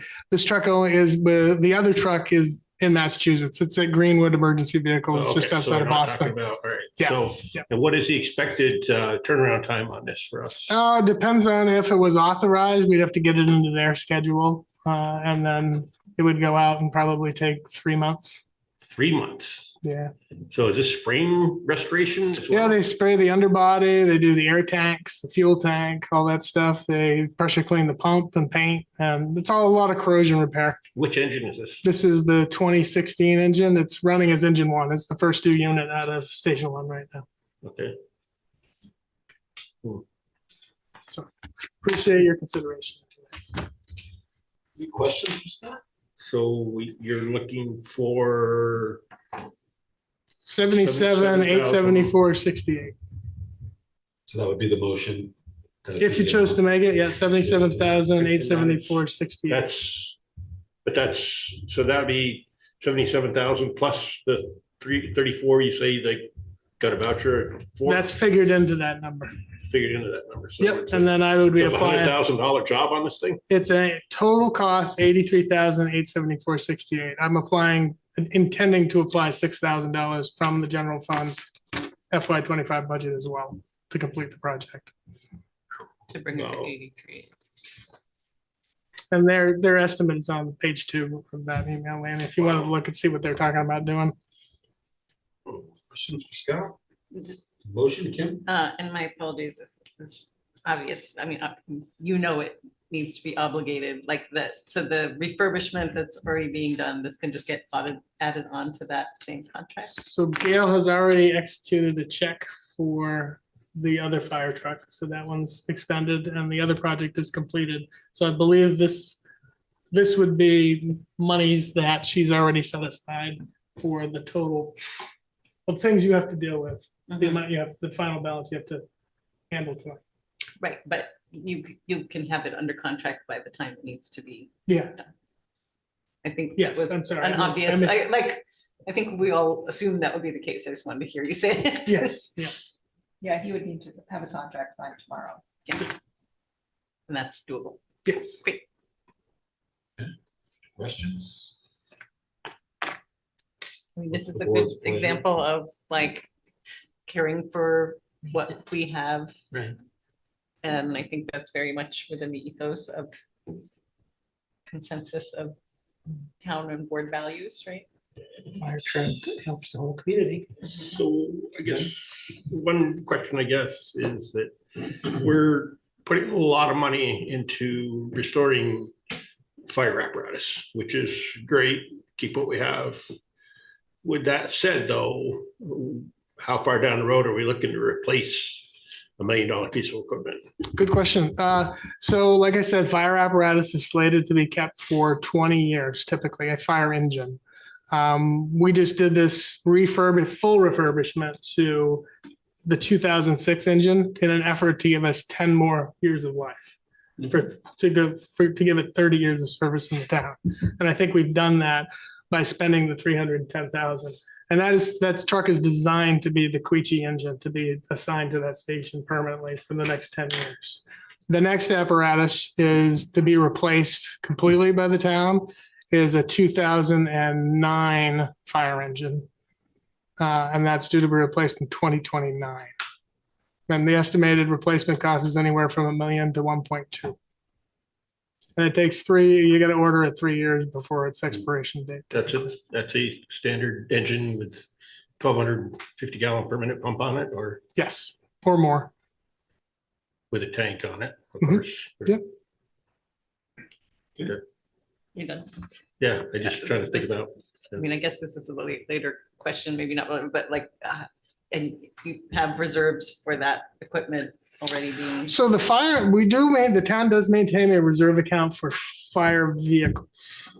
We put about $133,000 a year. That's for all fire vehicles. That's for fleet, ambulances, those kind of things. Because the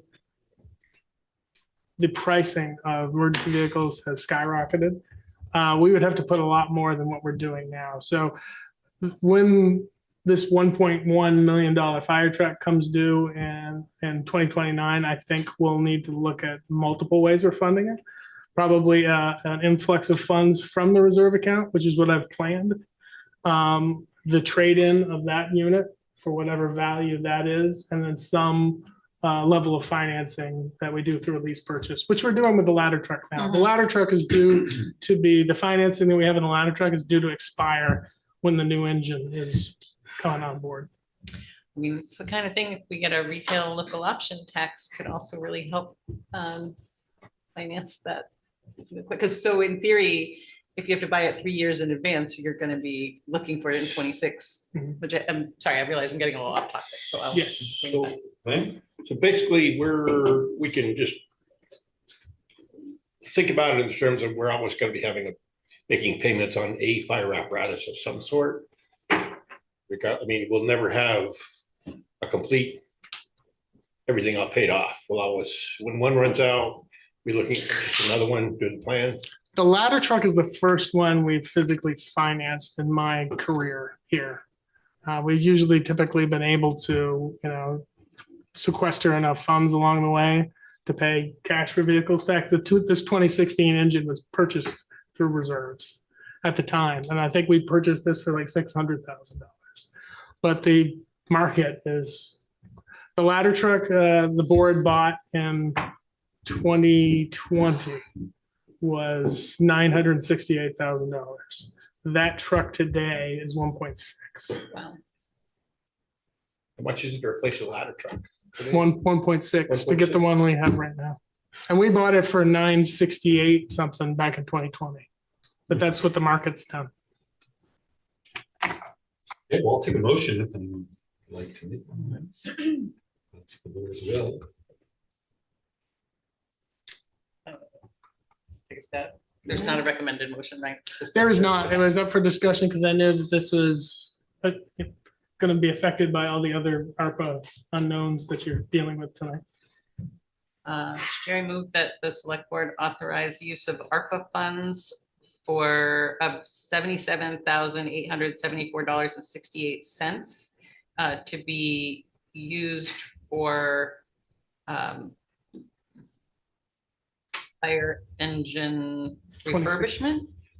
2016 fire engine. The 2016 fire engine refurbishment. A motion, do we have a second? I'll second. We have a second from Mary. Any discussion? All those in favor say aye. Aye. Opposed? Okay, thank you, Scott. Thank you. And Mary did. Okay, so we got sort of a two-pronged thing here. On page 157, we have some of the ARPA suggestions we got from residents, and there's also an assessment that John made on, frankly, whether things are feasible to be used with ARPA given our time frame.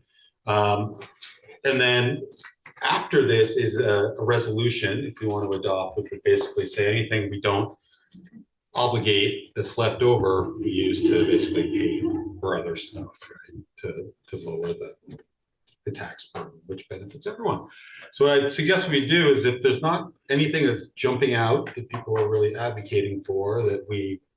So what page you on now again? 157 is the funding suggestions. And if there's nothing there we can really agree on, 162 is sort of the catch-all resolution to make sure we don't lose the money. So if there's not something that jumps out or we really all agree we want to do specific funding, I suggest we would just move on fairly quickly to the resolution so we can make sure we capture the leftovers. But I'll open it up, Brandon. Yes, thank you.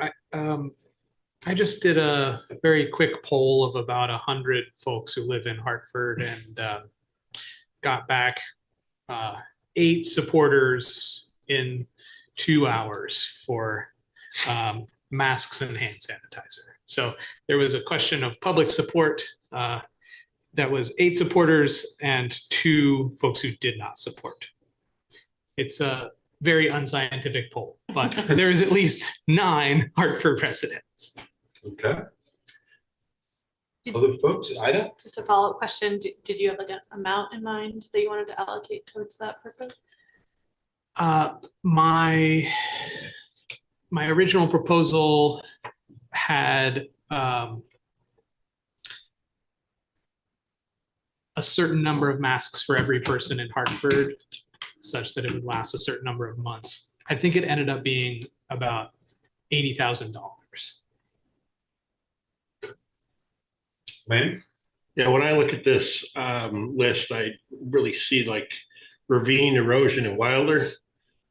If we do not do something about ravine erosion in Wilder, we're going to be looking at potentially having more houses that are going to be lost. And it's going to affect our infrastructure. I'm not sure what the total effect of addressing ravine erosion in Wilder would be. I don't know if Brian's still on the line that could answer that question. Brian, One still out quick there? point, just John, based on, not that that's not an important issue, but you've made the assessment that there's just, we don't have a sufficient, we don't have time to really use ARPA for this, right? I think it would be awfully tough to kind of put a scope together and reach out to the universe of engineers or contractors and get responsible bids as we approach the fall season and the holidays.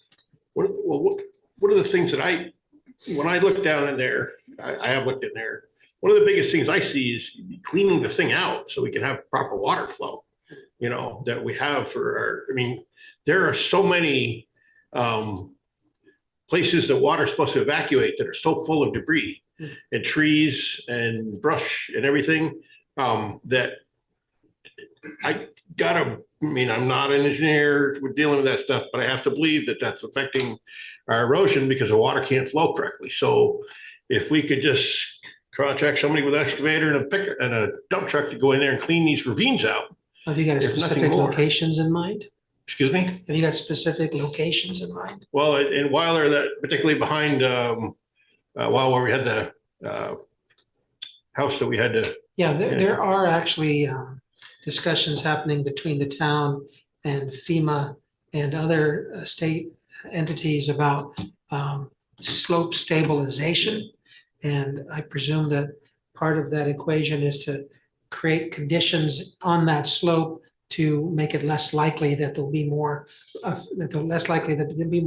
landslides in that vicinity. Then at the end of Fairview Terrace, the intersection of Fairview Terrace and Airport Road, right along there seems to be a dumping ground, which people dump their leaves and stuff into that area. And it's a big mess of debris and branches and everything else that's in there that could be cleaned out. And you've got, again, Brian on the phone, and he might have some thoughts on whether that's something in-house that they might tackle. It's just areas that we could increase the flow of water to make sure that we don't have these. I'm sure that other areas can be identified in the town of Hartford. Mhm. And we're not talking about a considerable amount of money with an excavator and a dump truck to clean these things out. Gail, you had a point? Yeah, so I appreciate the relevance of the concern and everything, but for this discussion that we're having right now, a contract cannot be signed for it tomorrow morning. So although I appreciate the concern, and yes, we should continue the discussion about it, right now that's not a project that we should be. Thank you, Gail. Kim? I mean, in effect, if we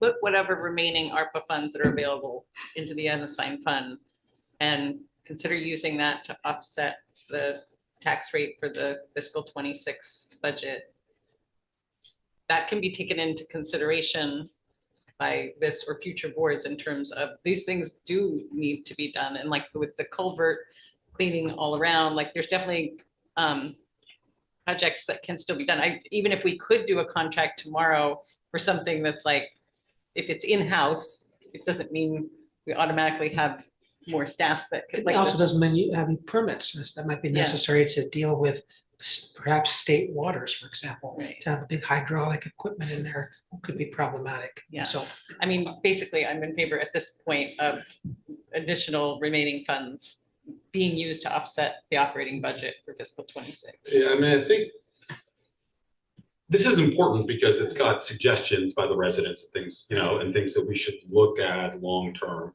I think for tonight, you know, what I would recommend is unless we have a motion that's brought before us for like a specific dollar amount for a specific project, then I think it's probably best that we go on to the resolution and just agree that if we can't obligate stuff, that we're going to use that money to help pay down, essentially, the budget, right? Which helps everybody.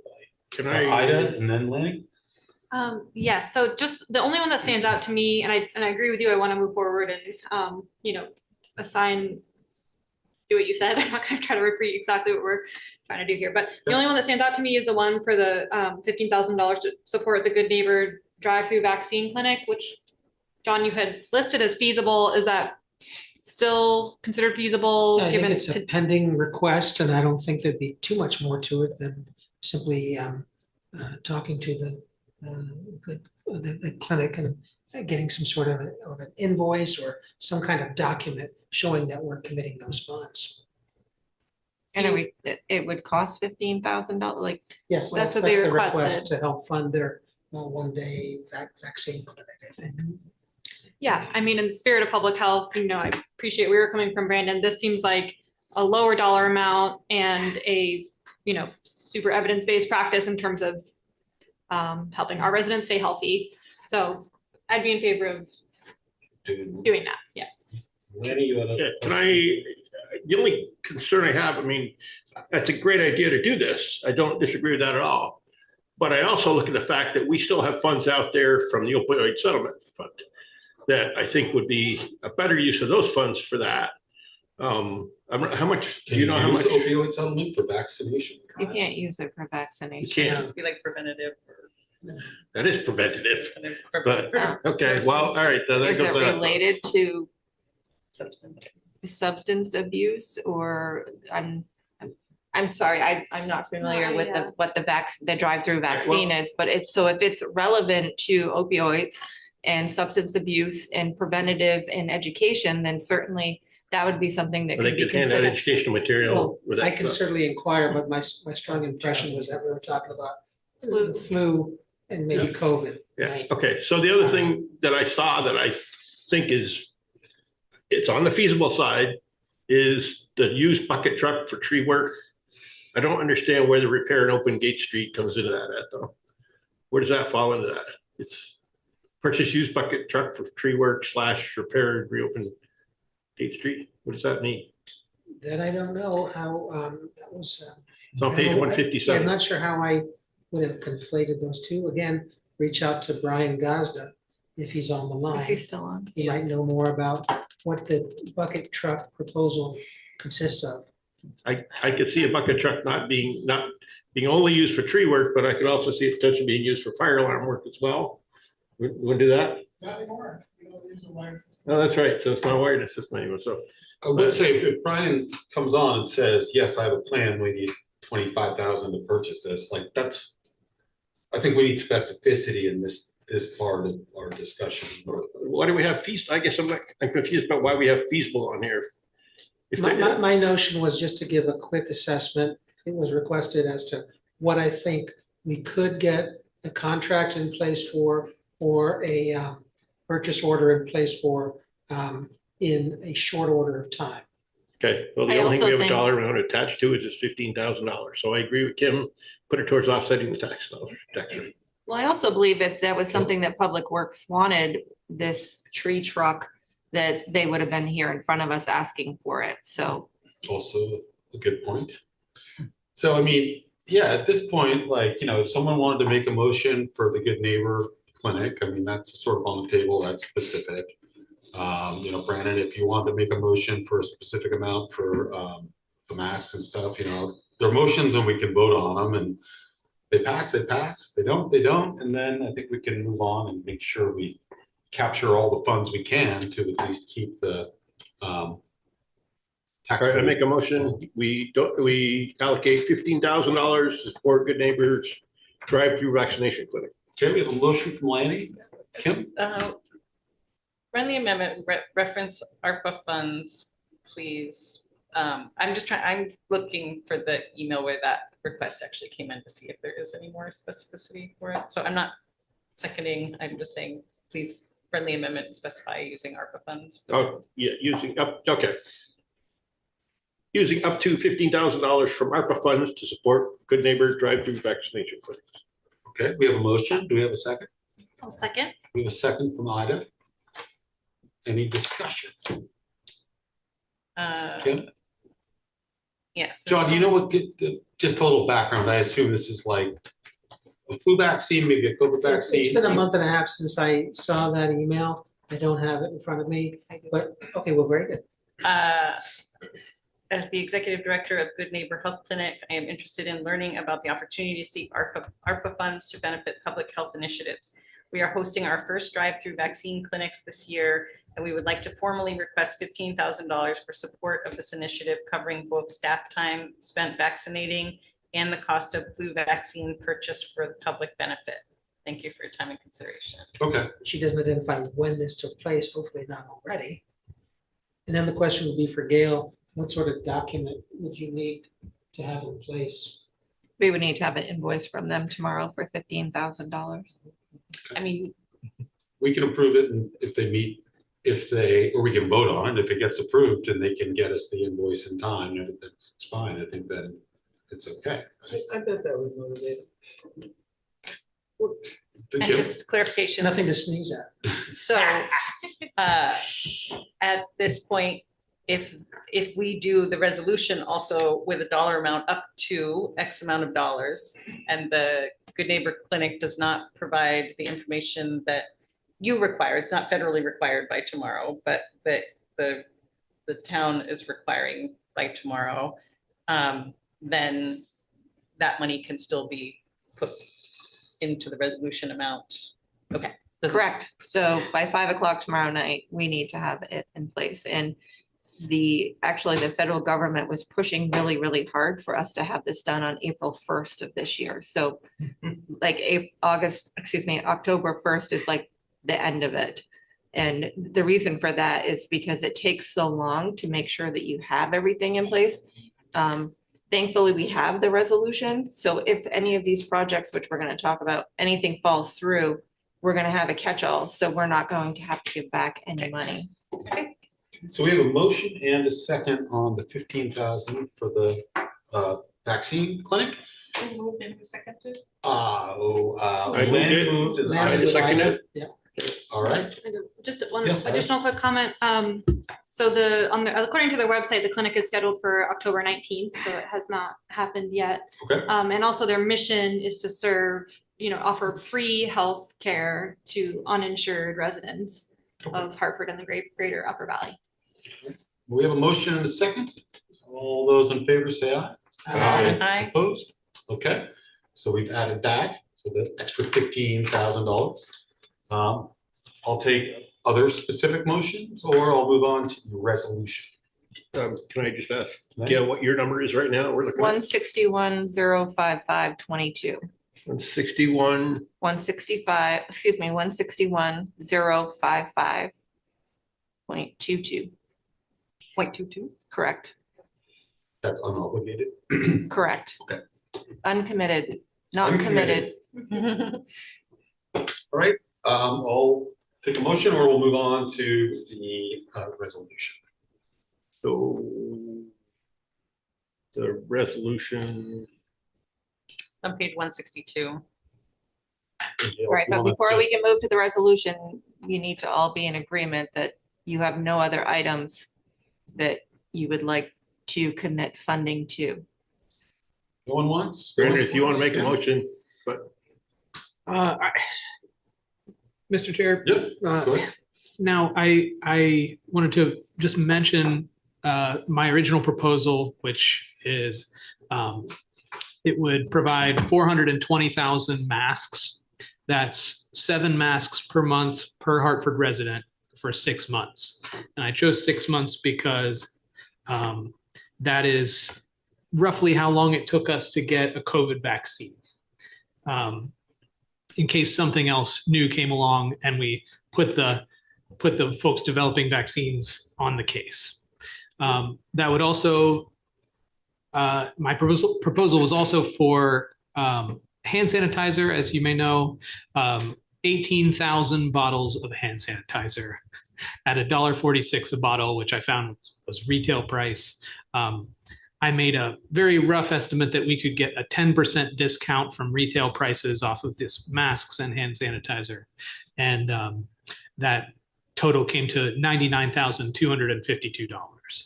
Now, if we wanted, my motion actually is going to be something more conservative. Maybe we could, I would like to move to allocate $30,000 of ARPA funds toward a bulk purchase of N95 masks and hand sanitizer for the people of Hartford in an emergency. Okay, we have a motion. Need a second? See if anyone will second. Can we have discussion without a second or no? No, you have to have a second before you can discuss it. I'll second the motion. Okay, we have a second from Mary. Discussion. Can I ask Chief Cooney, are there resources and mechanisms that the town residents can be provided with masks? I mean, I know we've all experienced the pandemic recently. Sure. So yes, we all experienced it. There are divisions within the state. Fact, right around the corner here on Prospect Street. I actually asked when this question came up before about, I think the town manager inquired with me on the process on how mass distribution takes place in the state. And the state does stockpile resources for these kind of pandemic level events, not for like everyday usage kind of thing. So those are stockpiled around the state, as well as hand sanitizer for those kind of emergency purposes that we can request through the state's emergency management center.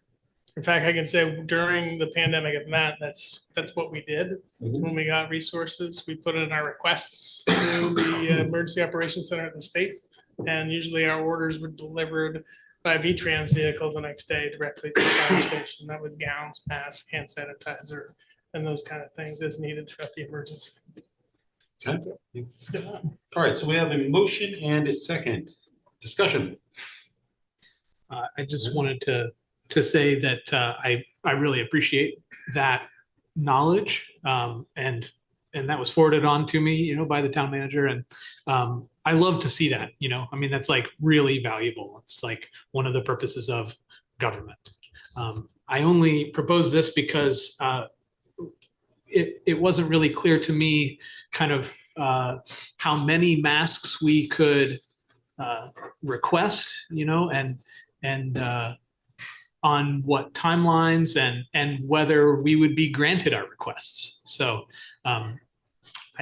I made the proposal to effectively guarantee whatever the board and or town manager wishes in terms of mask and hand sanitizer distribution. Okay, we have a motion and a second. Any more discussion? I just got the questions as to where would we buy this material? Where would we store this material? What is the shelf life of this material? Because as we learned from COVID and from the Spanish flu before it, we seem to be on 100-year cycles. Sorry, what was the last? Seem to be on 100-year cycles for these global pandemics. Okay, we have a motion and a second. Okay, all those in favor say aye. Aye. Those opposed? No. So 1-6. All right. I think 1-5. Oh, so was it 1-5? 1 in favor. Oh, I thought that Mary, you're gonna I vote said for it. nay, but Okay. I had seconded it so we could have a discussion. Okay. Okay, and so now Gail will tell us about the resolution, which is essentially like a catch-all way to make sure we don't lose any of these And Gail, you're gonna basically, I'll read the resolution, but it's like just tell us what the idea is here. Sure. So the amount that we actually have to use towards buying down the tax rate in 2026 budget is $161,055.22. And how you do that is by using that funding that we have right now for current expenses. So we can use it for, I'm going to recommend that we use it for paving and contracted services and highway materials and supplies. That will free up the money that highway was actually going to use in this fiscal year that we can use towards the next year's budget. So that's one number. So you know where we're at as we start the budget cycle. For the resolution itself, I have a bigger number in here. And the reason why I have that bigger number is because if something happens and the fire truck can't get done, Nutt Lane can't get done, the 2 trucks that we have on order can't get done, we need to have a safety net to make sure that we can still keep that funding and not have to give it away. So the resolution that I have in place, that I'm actually typing it live right now because I had to wait to hear what you were coming up with, will be up to $1 million, and it'll be used during the period of 7/1/24 through 6/30/26. And it will be used for paving, highway contracted services, and materials and supplies. And I think all of you who are familiar with the budgets that we have for highway, that will be very easy to use in the event that something fell through. And this resolution has been vetted by VLCT. They're actually the ones that gave it to me, vetted by their attorneys and vetted by auditors. So when I read the resolution, the amount would be up to $1 million for the purpose of paving, highway contracted services. And materials and supplies. Materials and supplies. For the period of 7/1/24.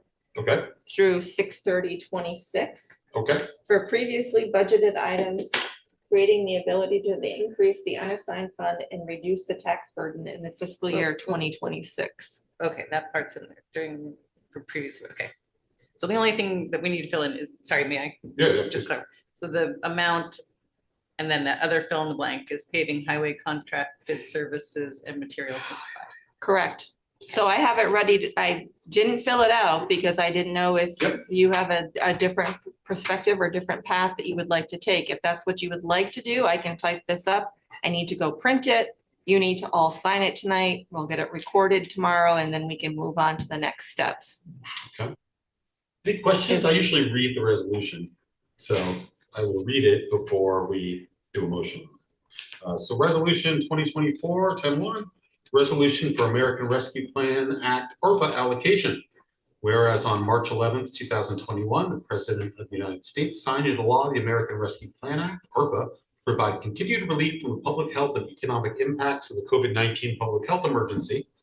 And whereas ARPA created the Coronavirus State and Local Fiscal Recovery Fund, SLFRF, that provided direct funding to state, local, and tribal governments across the country to support their response to and recovery from the COVID-19 public health emergency. And whereas the town of Hartford has accepted an allocation of SLFRF in the amount of $2,857,210.59. Whereas SLFRF provides needed fiscal relief for recipients that have experienced revenue loss due to the onset of the COVID-19 public health emergency. And whereas the Treasury assumes that up to $10 million in revenue has been lost to the public health due to the public health emergency, and recipients are permitted to use that amount not to exceed the award amount to fund government services. And whereas recipients may elect a standard allowance of $10 million to spend on government services throughout the period of performance. And whereas all recipients may elect to use this standard allowance instead of calculating lost revenue using the formula provided by the U.S. Department of Treasury, including those with total allocations of $10 million or less. And whereas the town of Hartford has the need to fund government services while in the recovery phase of the COVID-19 pandemic, now therefore it be resolved, the Select Board of the town of Hartford, Vermont authorize the following. Section 1, the following allocation of SLFRF funding to fund government services under the replacing lost public sector revenue spending category as follows. expend SLFRF funds in the amount up to $1 million for the purposes of paving, highway contracted services and materials and supplies for the period of 7/1/24 through 6/30/26. So that is the resolution. Now, yep. You left out municipal. It needed to start with a purpose of municipal. You need- Spend I'm sorry. SLFRF funds in amount up to $1 million for the purpose of municipal paving, highway contracted services and materials and supplies for the period of 7/1/24 through 6/30/26. So I've read the resolution. Does there have to be a separate motion? Yes, there is. And so that's on page 162. There is a recommended motion. Kim? I'm ready. I'm ready.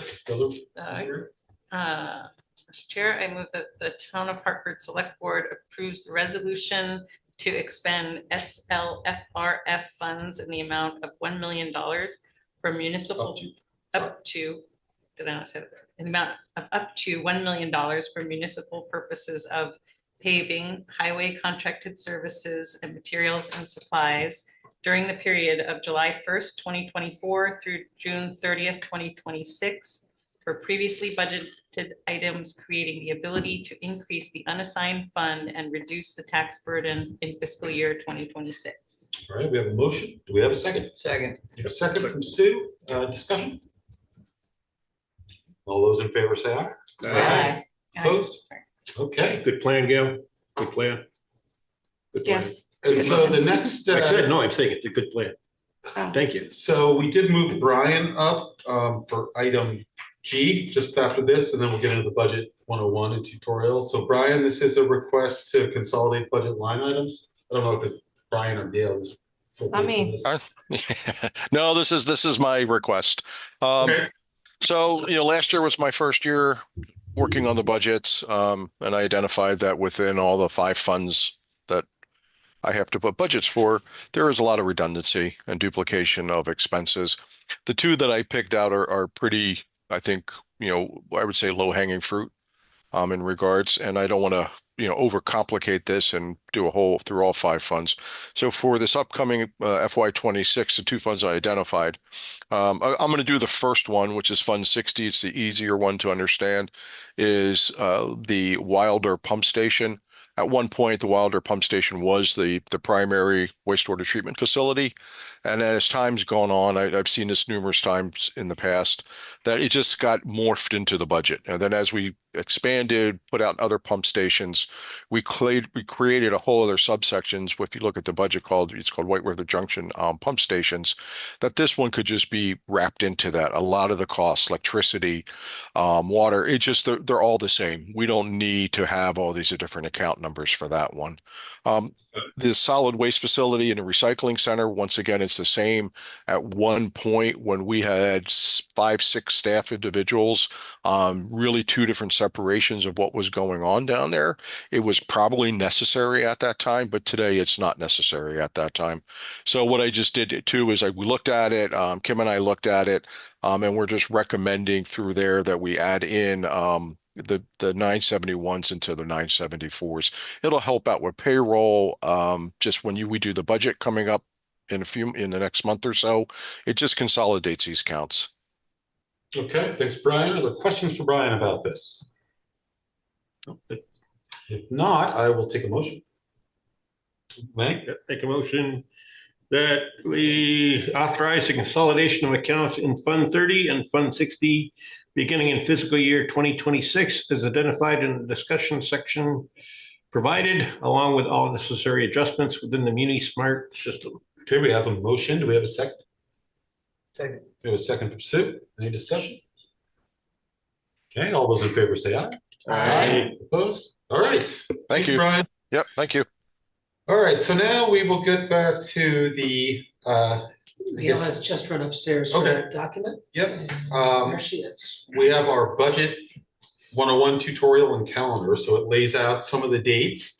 I should note that there's several that need correction, so stay tuned and we'll recirculate the calendar. Okay. If people have questions about this, you get a sense, new board members particularly, it gets fairly busy in the late fall.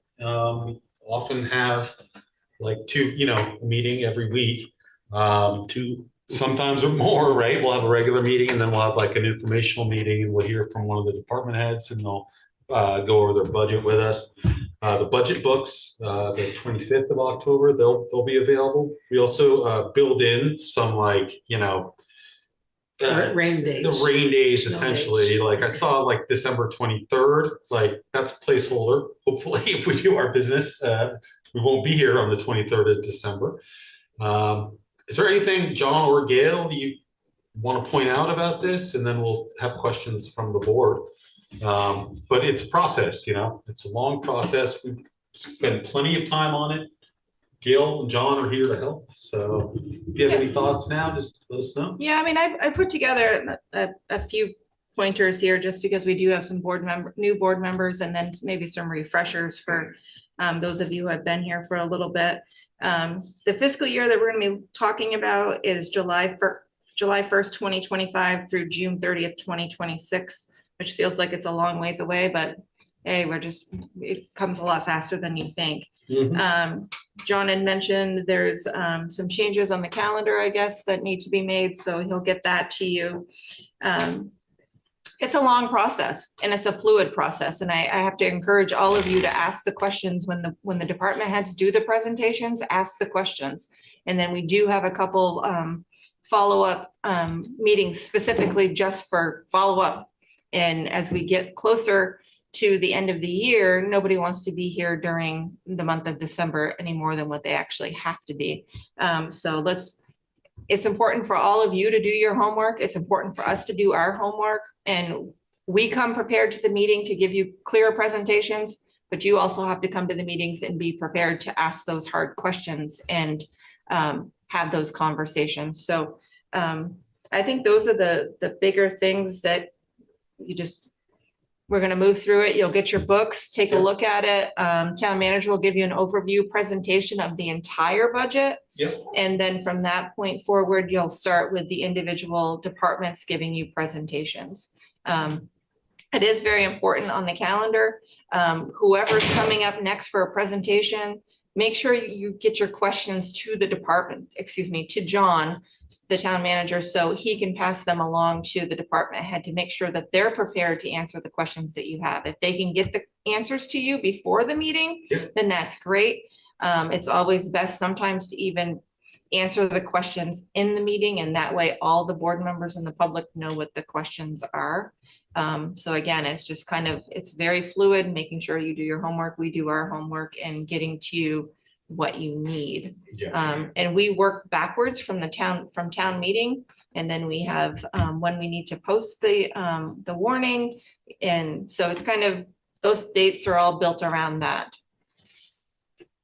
Questions for John or Gail about the budget timeline, the budget process? Remember, it is a process, and it takes a while.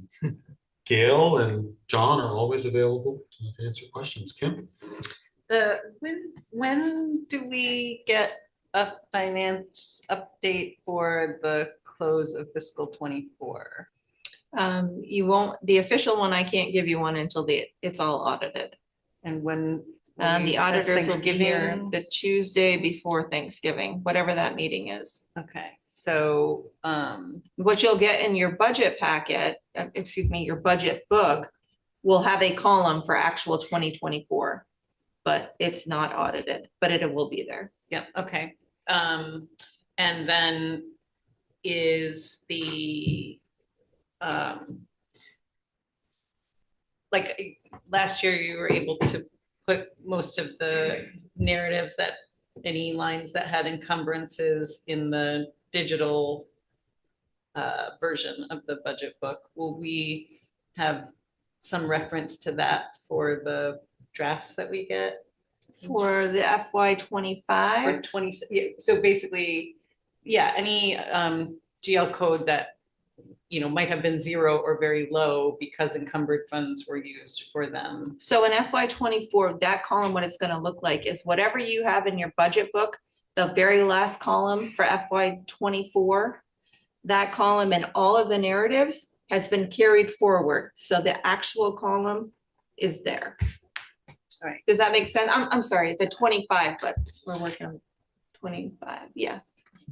The 25 will be there because we're in 25 right now. So all of the narratives, so if the numbers were reduced for whatever reason, because we're using encumbered funds, that narrative is there. We do have the ability to put in the narrative for 24 as well, but you're gonna end up with already, you have 3 options for 3 columns to enter a narrative in just for the budget year that we're working in. So I'm not sure how many more years that you want to add for narratives, because it could be you're going to have 2 GL codes per page, and then you're going to have 6 narratives. And I don't know if that's going to be formatting clutter. Yeah, no, I mean, I think there's some compromise in there that like just having as much historical information as possible without making the budget. Well, yeah, no, I think what'll be good is that you're going to have the 24 column, which is the actual unaudited, but then you're going to have the approved 25 budget, and and that will have the narrative in it, and you'll be able to see why it went down or up from 2024.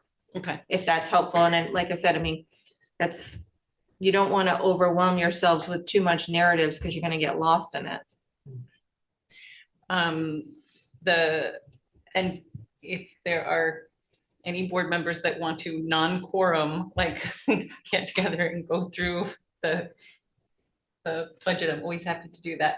What'll happen is for new members, we will get the presentations like the few days before the meeting, like we do with the regular agenda. And there'll be like, so for the one where we have police, fire, and dispatch, there will be the agenda with presentations from the fire chief and their budget summary and request. They'll be the same for the police and the same in the fire. And it takes a lot of time. And that's where Gail's saying, we need to go through and read those presentations and present the questions while the department head is sitting here in that meeting that we're preparing for. And it is like, and then when we get to the budget wrap up, like we can't get to December and say, well, wait, what? Can we add another da, da, da, or da, da, da. So exactly. And you shouldn't be making decisions along the way. You don't make decisions until the very end, because it's not equitable for you to make a decision on the first 4 presentations, and then guess what? You've already raised the tax rate by 5%, and then there may be 3 other presentations that actually have items that are definitely needed. So I guess that's the only other thing. Don't make a decision at the beginning. You need to make it at the end. But then we have to make a lot of decisions. John, this is something that always comes up. The tiptoeing around talking about individual department heads and departments, salaries and position requirements when they're sitting in the room. I'm not sure how you want to deal with that this year, because there are a lot of questions that come up about duties and responsibilities and payroll as well. And it's very difficult to talk about that when the actual staff member is sitting in front of you here. I don't know if you've got a plan, how you want to deal with that. In the past, I think we've tried to focus on the position, right? Not naming names. Right, but although that can be obvious. It's pretty obvious, yeah. To many, but not all, for sure. Wow. And it doesn't really matter whether they're in the room or not, because word gets around that X, Y, Z was asking about that position. With as small as a town department as we have, it's, it doesn't take a rocket scientist to figure out who we're talking about. So it's just, we're gonna go at it. Yeah, and of course, we always will kind of revisit the most recent significant change to compensation, which was that compensation study, of course. Right, yeah, like I say, so as long as everybody knows that that's. And union contracts. That's, it's gonna happen, we're gonna talk about, even though but the person, we're gonna talk about your position in here, so, okay.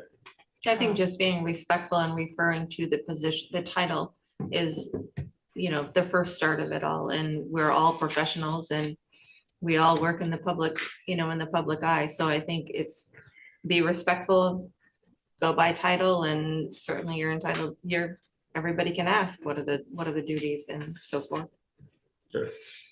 Okay, any other questions? Yeah, I do one more I wanted to ask is that, can you provide a copy of MuniSmart, export it to Excel so we could follow along? Is that something you could do? I think that we did it last year for you.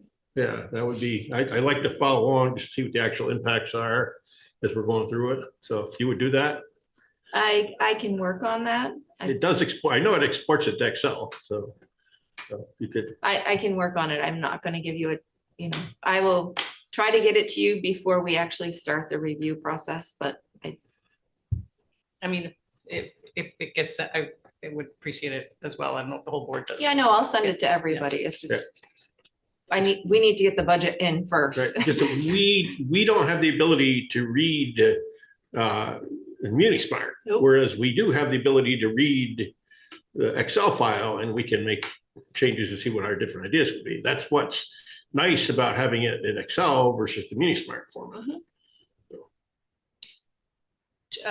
When can we expect an updated calendar? Probably in a day or two. Okay, and you'll circulate that. Okay. So don't put these in your calendar yet. No. We'll get an updated calendar in the next day or two. Yeah. Yeah, so, but at the next meeting that you have, once you have the updated calendar, if you find that there is a date that it just doesn't work, then you're not gonna have a quorum or whatever it may be. You need to let us know sooner rather than later, because then we're gonna have to snag a couple of other dates. Sure. Okay. Gail, would you like to tell us about the audit services? No, I'm gonna let the town manager talk about it. Okay, wonderful. I think you've heard me talk enough for tonight. That sounds good. Let's see about that. Yes, there was some discussion about whether it might be time for us to go out with an RFP to see what the market might bear in terms of interested and qualified accounting firms to come in and audit the books of the town of Hartford. I believe Gail did a very thorough job by posting the RFP and also sending it out to 16 audit firms located across northern New England. The town only received one response, and that happens to be from our current audit firm, Jeanette and Crow Wisner, PC. The quoted price is $33,000 for fiscal year end 2025, $1,000 more the next year, and $1,000 more the year after that for fiscal year 27 for regular audits. Each year that a single audit is required, an additional $5,500 would be charged. So there's a recommendation that the select board approve the town manager accepting the 3-year proposal from budget and executing any contract that's required. Okay. Questions for John? Kim and then Lanny. I just want to say thank you for doing that process. I really appreciate it. What was the cost of our audit last year? I don't have it in front of me, Lanny. What's I'm guessing probably 40,000, because we have a single audit, and then plus we have the TIF district, which is another 44,000 to 5,000. So they're coming in less. No, they're not. Well, it's coming in a little bit less. They're doing 33,000 plus the 5,000, 5,500 for the single audit. So yeah, like $1,500 probably cheaper. In my experience, sometimes when you lock in for these 3 years, you might get a little bit better price. I don't know if that's what motivated this. We're foolish not to do this. Let's go with it. So. Does this, so it doesn't also, if we do a 3-year contract, it doesn't require an exception to the purchasing policy? No, I don't think so, because we're here presenting it to you under the purchasing policy because it's above $25,000. So we're asking permission for the town manager to accept this contract. Basically to do a 3-year contract. Correct. So it's not an exception, it's the value of it. Lanny, we're gonna make a motion. If any case. Make a motion, we authorize the town manager to accept a 3-year proposal by Budget, Jeanette and Crow Weisner, PC, for fiscal year ending 2025 through fiscal year ending 2027 audit services. Okay, we have a motion. Do we have a second? Second. We have a second from Ida. Any discussion? All those in favor say aye. Aye. Opposed? All right, thanks very much. Thank you, Gail. Yes, thank you, Gail, for all the great info tonight. Okay, a couple items, hopefully quick. John, appoint voting delegate to VLCT passive and verb meetings at town fair. That ship has already sailed. That meeting took place earlier today. We can remove it from your agenda. How's that for quick? So we Did don't you have vote on to, our behalf? Yes, Appointed. only on the expectation that there would be no conflict. Joe Major had originally signed up and he and I agreed that. I went to it last year. It was kind of interesting. Well, the thing is tomorrow, right? The regular town fair, the Town fair. in-person Town fair. portion. is. Yeah, you going? Today was just the boards managing Are you- VLCT and passive. Are you going up tomorrow? I am. Burlington again? It's actually in Killington. Oh, okay. okay, so we don't They go need back and forth. take any action on this? Okay, so that brings us to our last item, which is, consider request to extend light pole banners access to Hometown Heroes. I think they asked for what, 12 additional days? Yes, to bring it through Veterans Day and one day beyond. Okay, any discussion on this one? I will vote for it, even though it said 60 days and they put them up and they didn't read the calendar, but whatever. I'll vote for it. I don't know if people have other thoughts they want to share. Otherwise, take a motion and vote on it. Mary? Yeah, I just have a couple of thoughts. I thought somebody would be here, so I feel funny just reading it to my mind. I want to say I totally understand passion for things that you believe in, and we all have beliefs that we feel strongly about. But the one thing that I found about process that concerned me was, number one, at one point, tensions got so high in here that more than just Kim responded with feeling on the spot, feeling uncomfortable. So that's one point. The second point is, we all know, I mean, our calendars are the same every year. And I'm hoping that the next time this comes up, that this is considered so that we don't have to come back to another meeting and do this. I hope it's, you know, people organize, figure out the calendar, and then work from there. So, and then the last thing I'm going to say is, just personally, I'm going to abstain from this because I didn't support the policy and all that went into the policy, because the fact that we still have not had any answers from VLCT about whether under extreme conditions, someone proposed something and then we can't refuse. So I'm going to abstain, and that's my reasoning for following through on that. Thank you, Mary. Other discussion? Wayne? No, Mary, make a motion. Any other discussion before we move forward? Like I said, I'm gonna vote yes, but like, I hope that we don't make it. This is the first time that we've had banners up. You know, and so first time, I think you get some leeway, but I'm really hoping that we don't run into this again and people just count out the 60 days and get the most important days. Okay, anyone want to make a motion?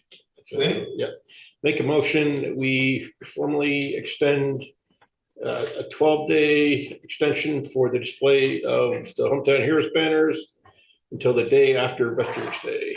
Okay, we have a motion. Do we have a second? Second. We have a second from Sue. Any discussion? What is the date, the day after? November 12th. Okay, all those in favor say aye.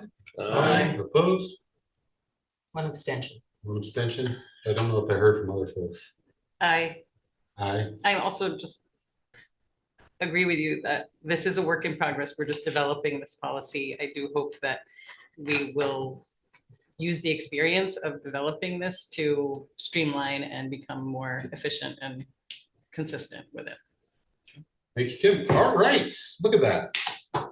We got through our items. Motion passes. Motion passes, yep. So commission reports. Kim, you want to start? I do not. Brandon, you have any? None. Mary? None. Wow, I don't. I'm sorry.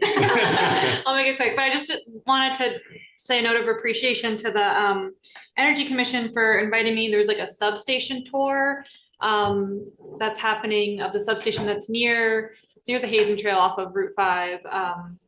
And so I'm excited to go to that. It's going to be early Friday morning, and I'll let you know if I learn anything interesting about how the electricity works in our town. Fantastic, thank you. Sue, any commission reports? Lanny, anything? No. I don't have anything, so consent agenda, I'll take a motion. I'm gonna abstain from the consent agenda because I didn't get to all of it. Okay. Make a motion. Yeah, I'll make a motion. Thank you, Wayne. All right, make a motion, we approve the payroll ending 9/28/2024. Approve AP manifest of 9/27/24 and 10/3/2024. Approve meeting minutes of 9/10/2024, 9/17/2024, and 9/22/2024. And future meetings of 10/15/2024 and 10/29/2024. Great, we have a motion. Do we have a second? I'll second the motion. Okay, a second from Mary. All those in favor say aye. Aye. Opposed? Abstain. Okay, we have an abstention from Kim. I will take a motion to adjourn. So moved. Is there a second? Second. Second from Wayne. All those in favor say aye. Aye. Okay, thanks, everyone. Good work. Thank you. And Gail has just given me this document that requires all 7 of your signatures. All right, thank you. Thank you.